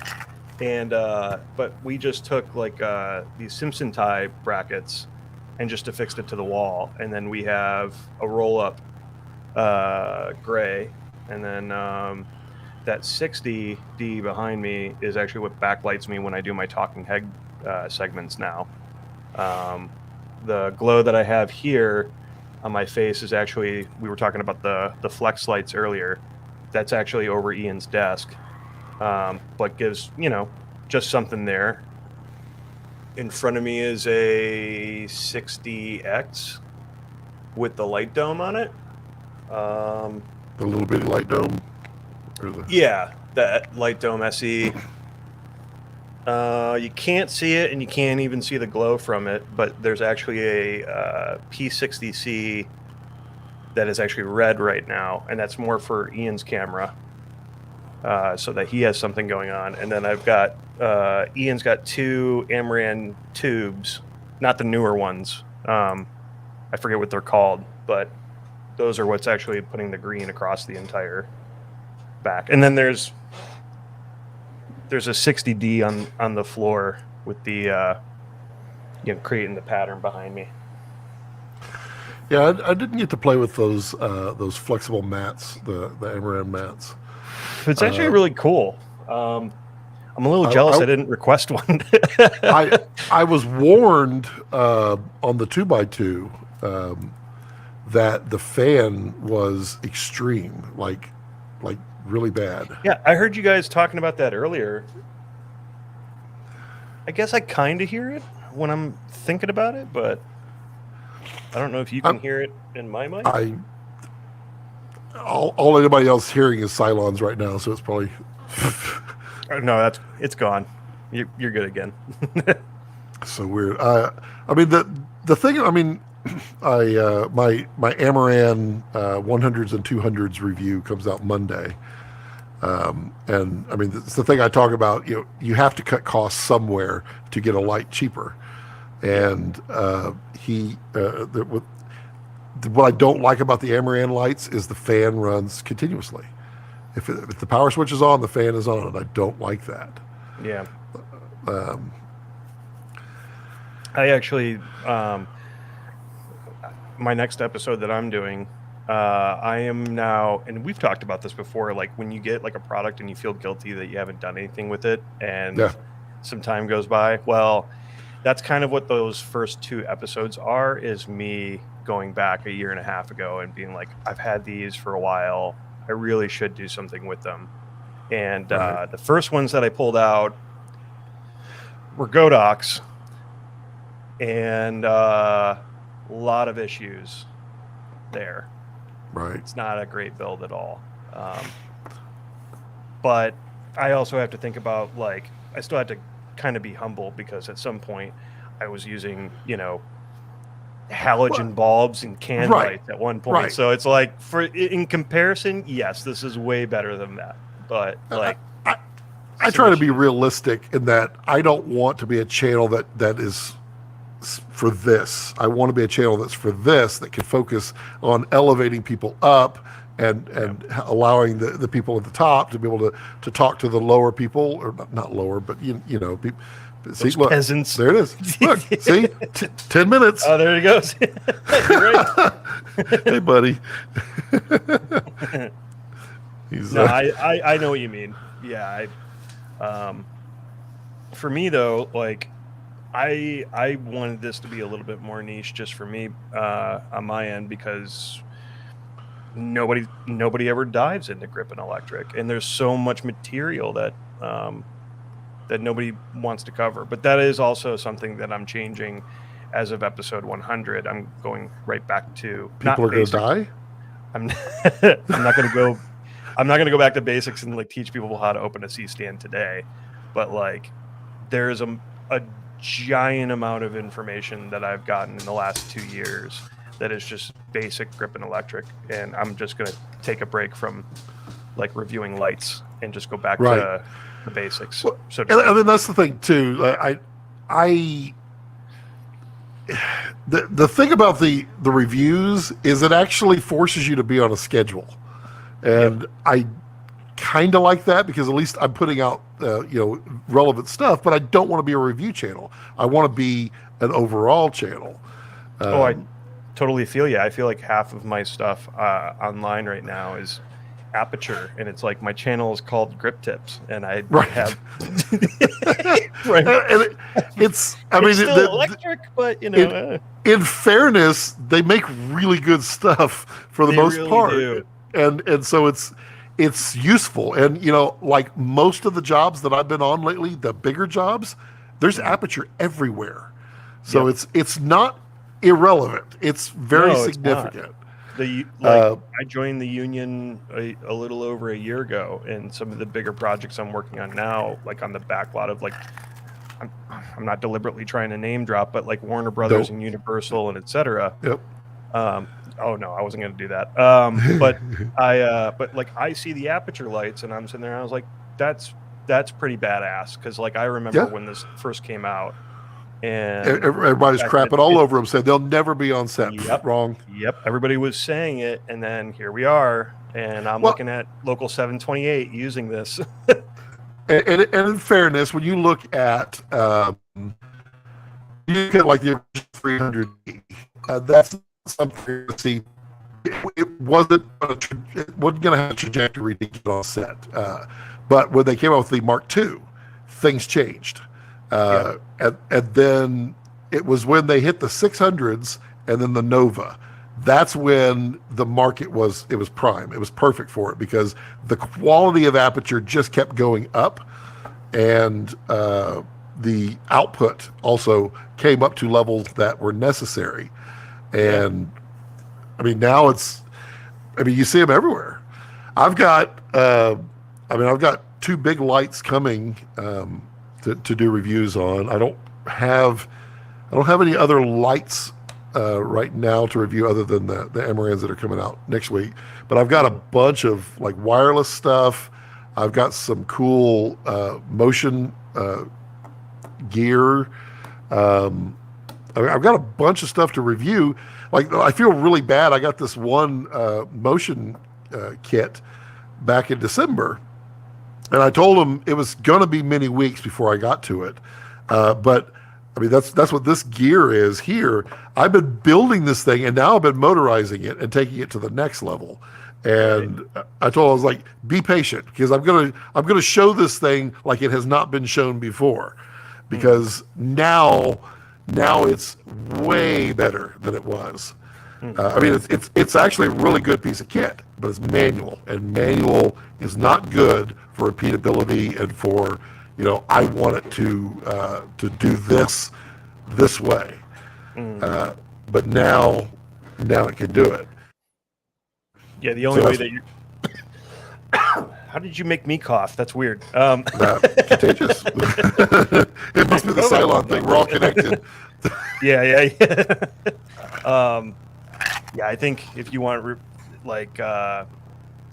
repeated movements and stuff, at that point, now you gotta talk to a really experienced dolly grip, and even then, like that's manual and that's repeatability, because they do have a way of dialing that kind of stuff in, but there is a point where things stop.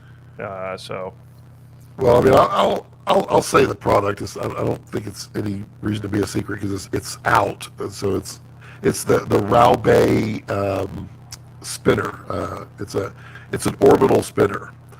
But what I like about it is that you could put the item in the middle and spin around. The camera can spin around it, rather than the opposite, which is you spin the turntable or you mount it overhead.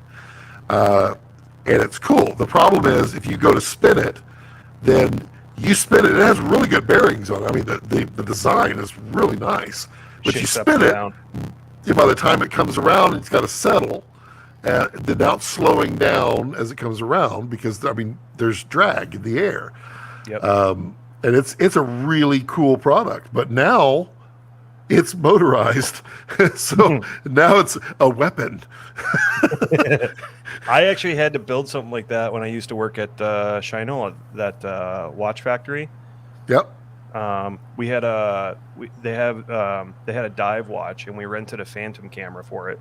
And they wanted me to get this like slow motion shot, camera zipping around it as it dropped into this bucket of water. It was awesome, because they sent me to go get certified over at Amtech. Right. And I went through the wrong. I guess there's nothing else to really say about the Shinola shot. At the end of the day, we ended up not using it, but it's kind of an interesting story because they sent me to Amtech to get trained on Phantom cameras. I didn't do the one that they have for, is it Autorama?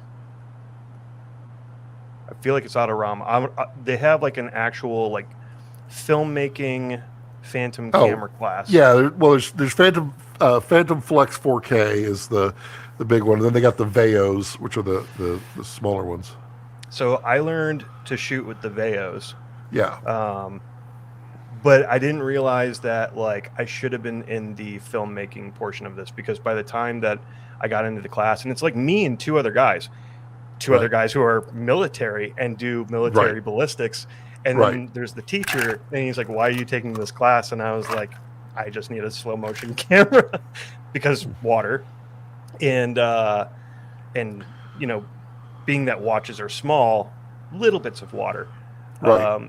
And so during the entire class, I'm learning like how to take your footage and find out what the velocity of a bullet is. Right. How to do the math. Like, I'm never going to use this. I'm just going to shoot pretty things.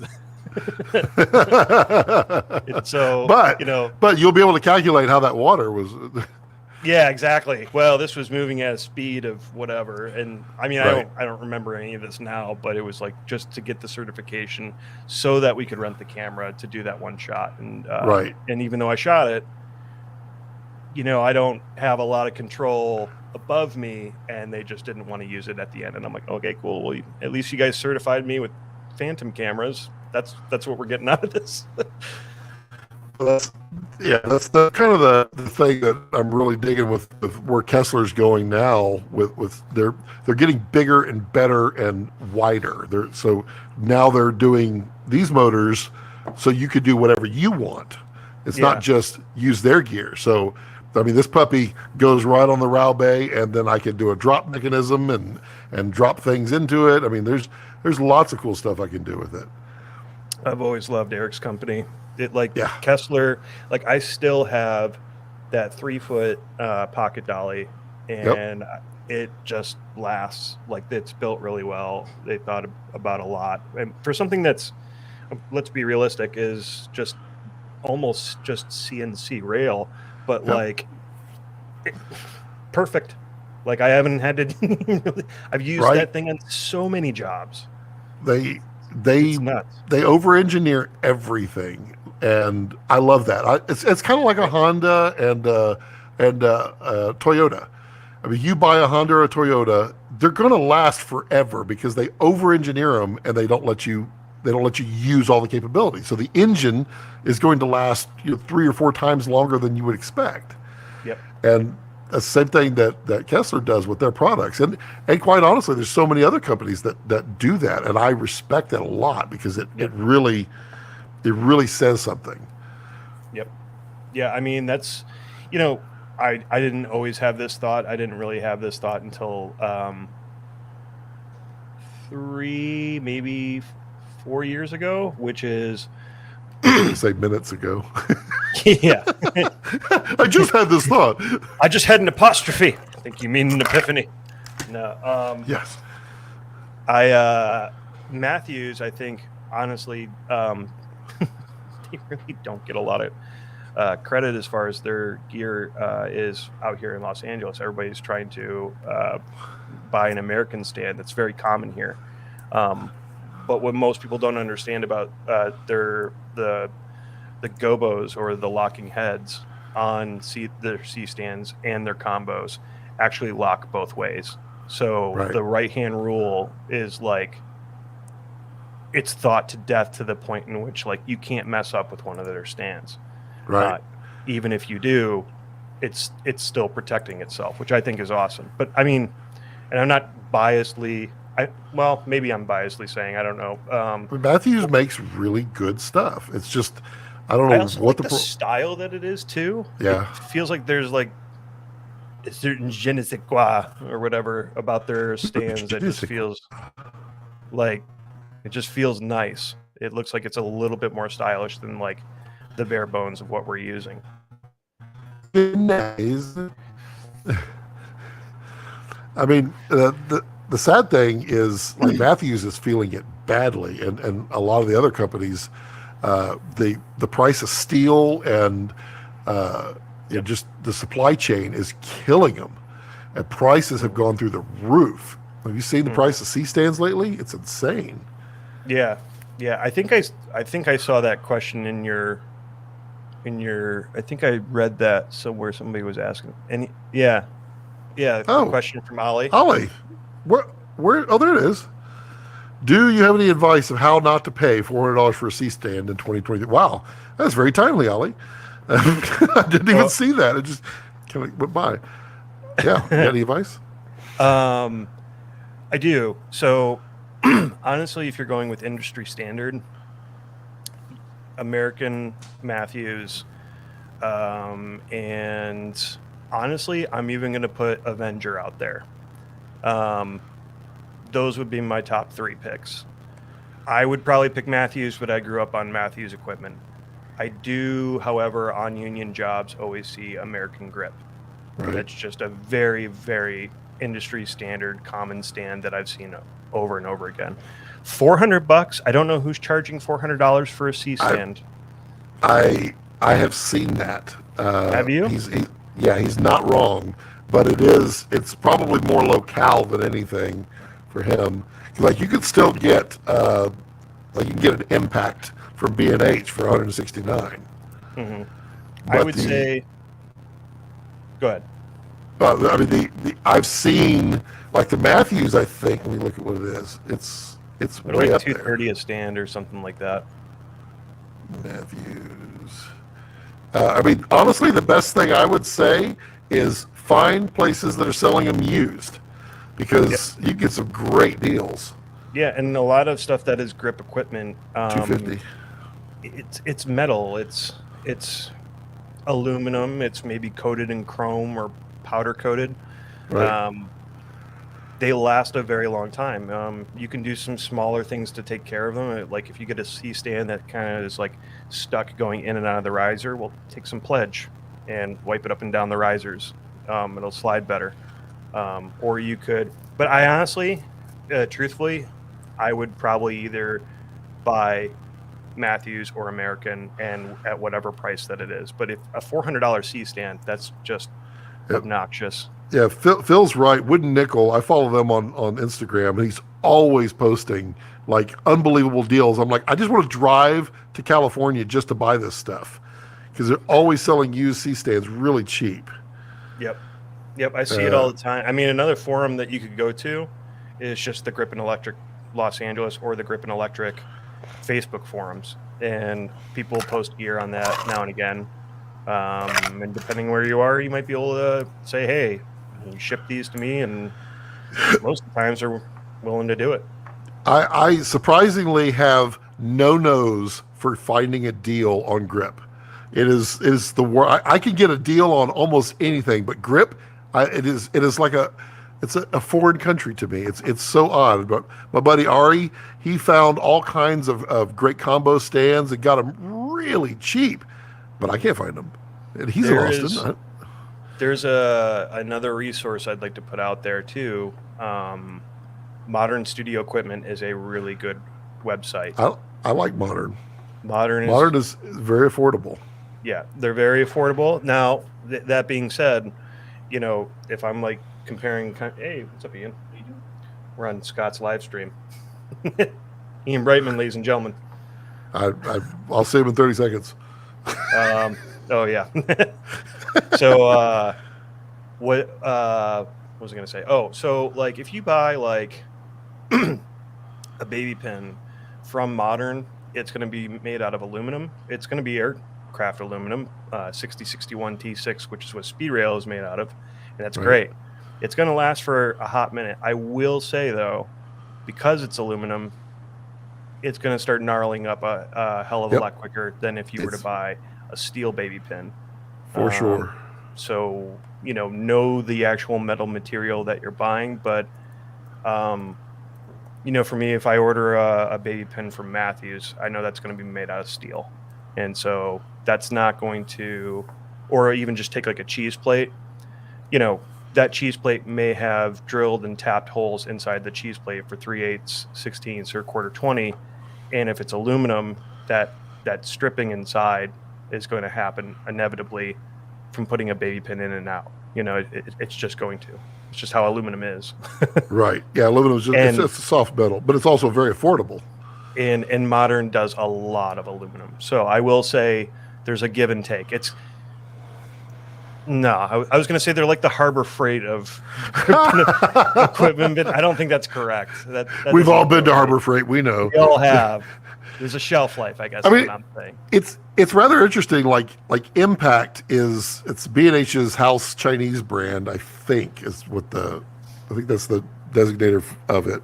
But they've actually come a long way. Now, some of their stuff is not good. Some of their C-stands are really bad. But like I bought 2 of their low boys. They're really nicely designed. They're a little heavy, but I mean, you couldn't beat the price. Right now, they're $169. Mm-hmm. I mean, that's incredible. And Phil says find the auctions when companies go out of business. That seems to happen a lot now. I mean, you guys are in the right place for sure. Yeah, owner operators are, from what I noticed, they're constantly upgrading their stuff, or they're just. Right. They want to get rid of something because they just want their truck to look nice. And so you find those deals now and again. If you're just trying to get a couple of C-stands, I mean, I don't know. I wouldn't pay $400. I'd stay around $230 or lower, and then it's going to last. It's going to pay for I imagine itself. for Ollie, because there's not really any C-stand manufacturers I know of in Europe. And well, he's in Britain, so he's Brexited, so everything is going to be probably really high for him. And I would say find used auctions or something. Maybe everybody else is probably in the same boat in England, I'm guessing. But now, if you're in a production hub area, I mean, I'm in Los Angeles, so kind of like this. You could even go up on like Facebook. What is it? Selling, or what do they call it? Marketplace. Marketplace. Yeah. Facebook selling. Facebook you sell thing. I don't know. You can go on there now and again. It's just like, because there's so many filmmakers that live there, you can find something for cheap there as well. I mean, LA, I mean, I go and I peruse that periodically, and it makes me sad that how available all this stuff is to you guys and how it's not here. I get it. You know, when I lived in Detroit, that was, you know, for like 30 years, I had to order everything. And occasionally, I mean, I was really good friends with the owner of Detroit Power and Light, which was like the only, I'd say, rental house out there. And, you know, they would say, hey, we're getting rid of this, or, you know, I'd have some equipment that like I knew that I wanted to like either A, do for an episode, and B, was probably going to start renting out regularly. And they'd be like, yeah, if you want it, buy it from us for blah dollars. So rental houses too, make a deal with them. Right. And Phil, it's good to see you, buddy. Patrick says, back in the days of the automotive industries were provisioning for more tolerance parts. Cars lasted longer. Now they know more about components, so we have cars lasting not much more than more. Well, there's a lot of truth to that, Patrick. I mean, there's 2 sides to that coin. Number one, they are kind of building them to be disposable, because they know if it lasts forever, they're not really going to sell another one very often. But the flip side of that is cars have to be built to very tight tolerances today because of all the emissions requirements and all the safety requirements, everything that has to go into a car. You know, to get a tiny little motor that, you know, 30 years ago was producing a third of the horsepower. In order to do that, tolerances have to be higher. The RPMs have to be higher. They have to use different metals. I mean, think about pickup trucks. You never heard of a pickup truck 20 years ago with aluminum anything. And now the engines, the blocks are aluminum, the heads are aluminum, the panels are aluminum. So it's, I mean, they got to do what they got to do. It's tough. I got nothing to add there. You think I would, being from the Motor City, but I have nothing You'd think. to add there. My friends are car guys. I'm a grip. You're the grip guy. Yeah.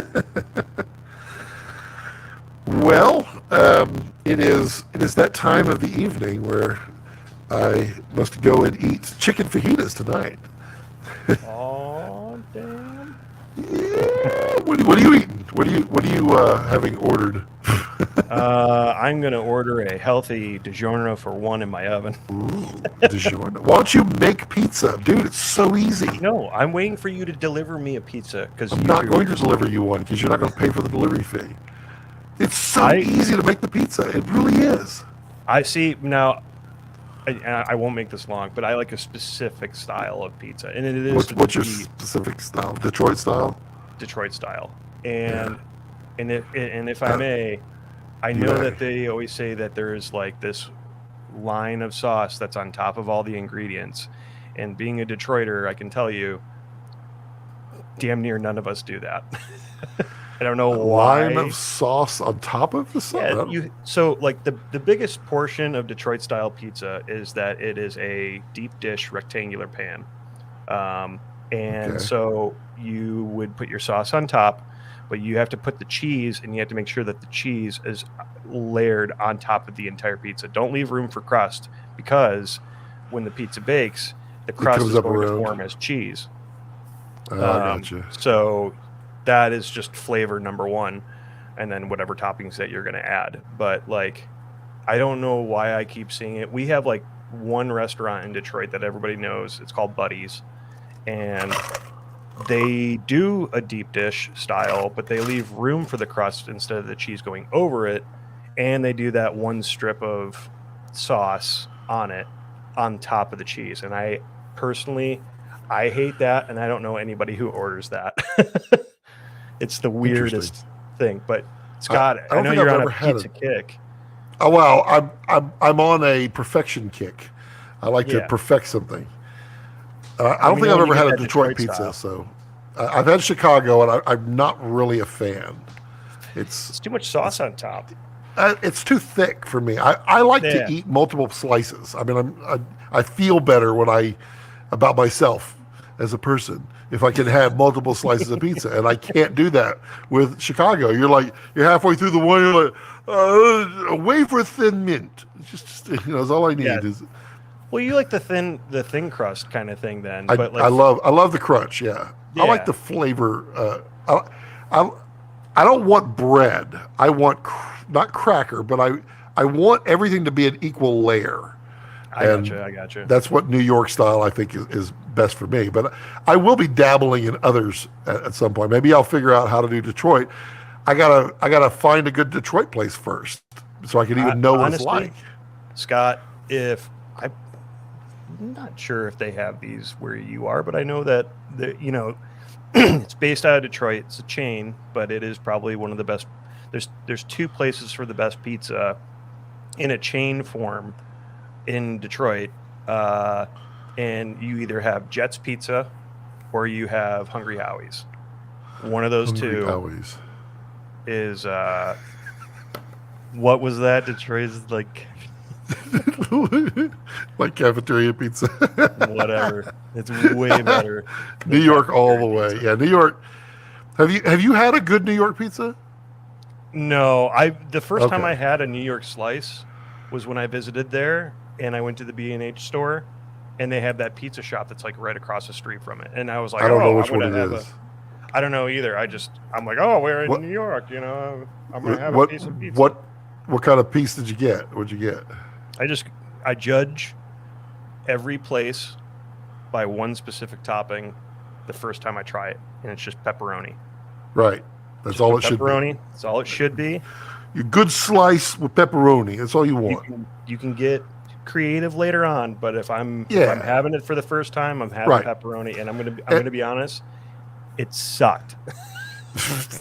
It absolutely sucked. I was like, there's no flavor in this. I want you to try my recipe. I'm telling you, it's awesome. It's awesome. and it's easy Is it to like do. a I mean, fancy like brick oven thing, or is it like no, not at all. You can do it in your oven.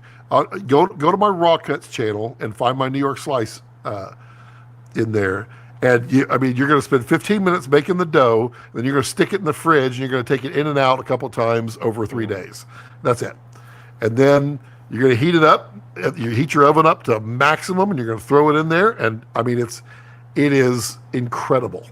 I've seen a couple that you've been giving your neighbor, and I just I'm sitting there. I bring this up, or I bring this. You brought it up, but like I'm saying this because like pizza out here in California.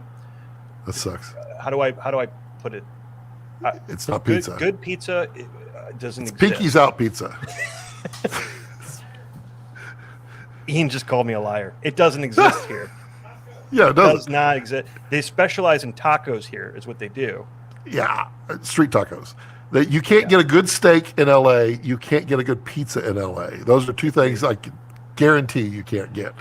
I've tried. Yeah. You might as well just do it at home. And I edit. Do they have pizza in Texas? We do. We actually have some of the best New York pizza in Austin. Is there like a chain out there that, like, if you go there, like, recommended? There's not a, well, they have 2 locations. So there's not really a chain, but it's Home Slice in Austin, and they are fantastic.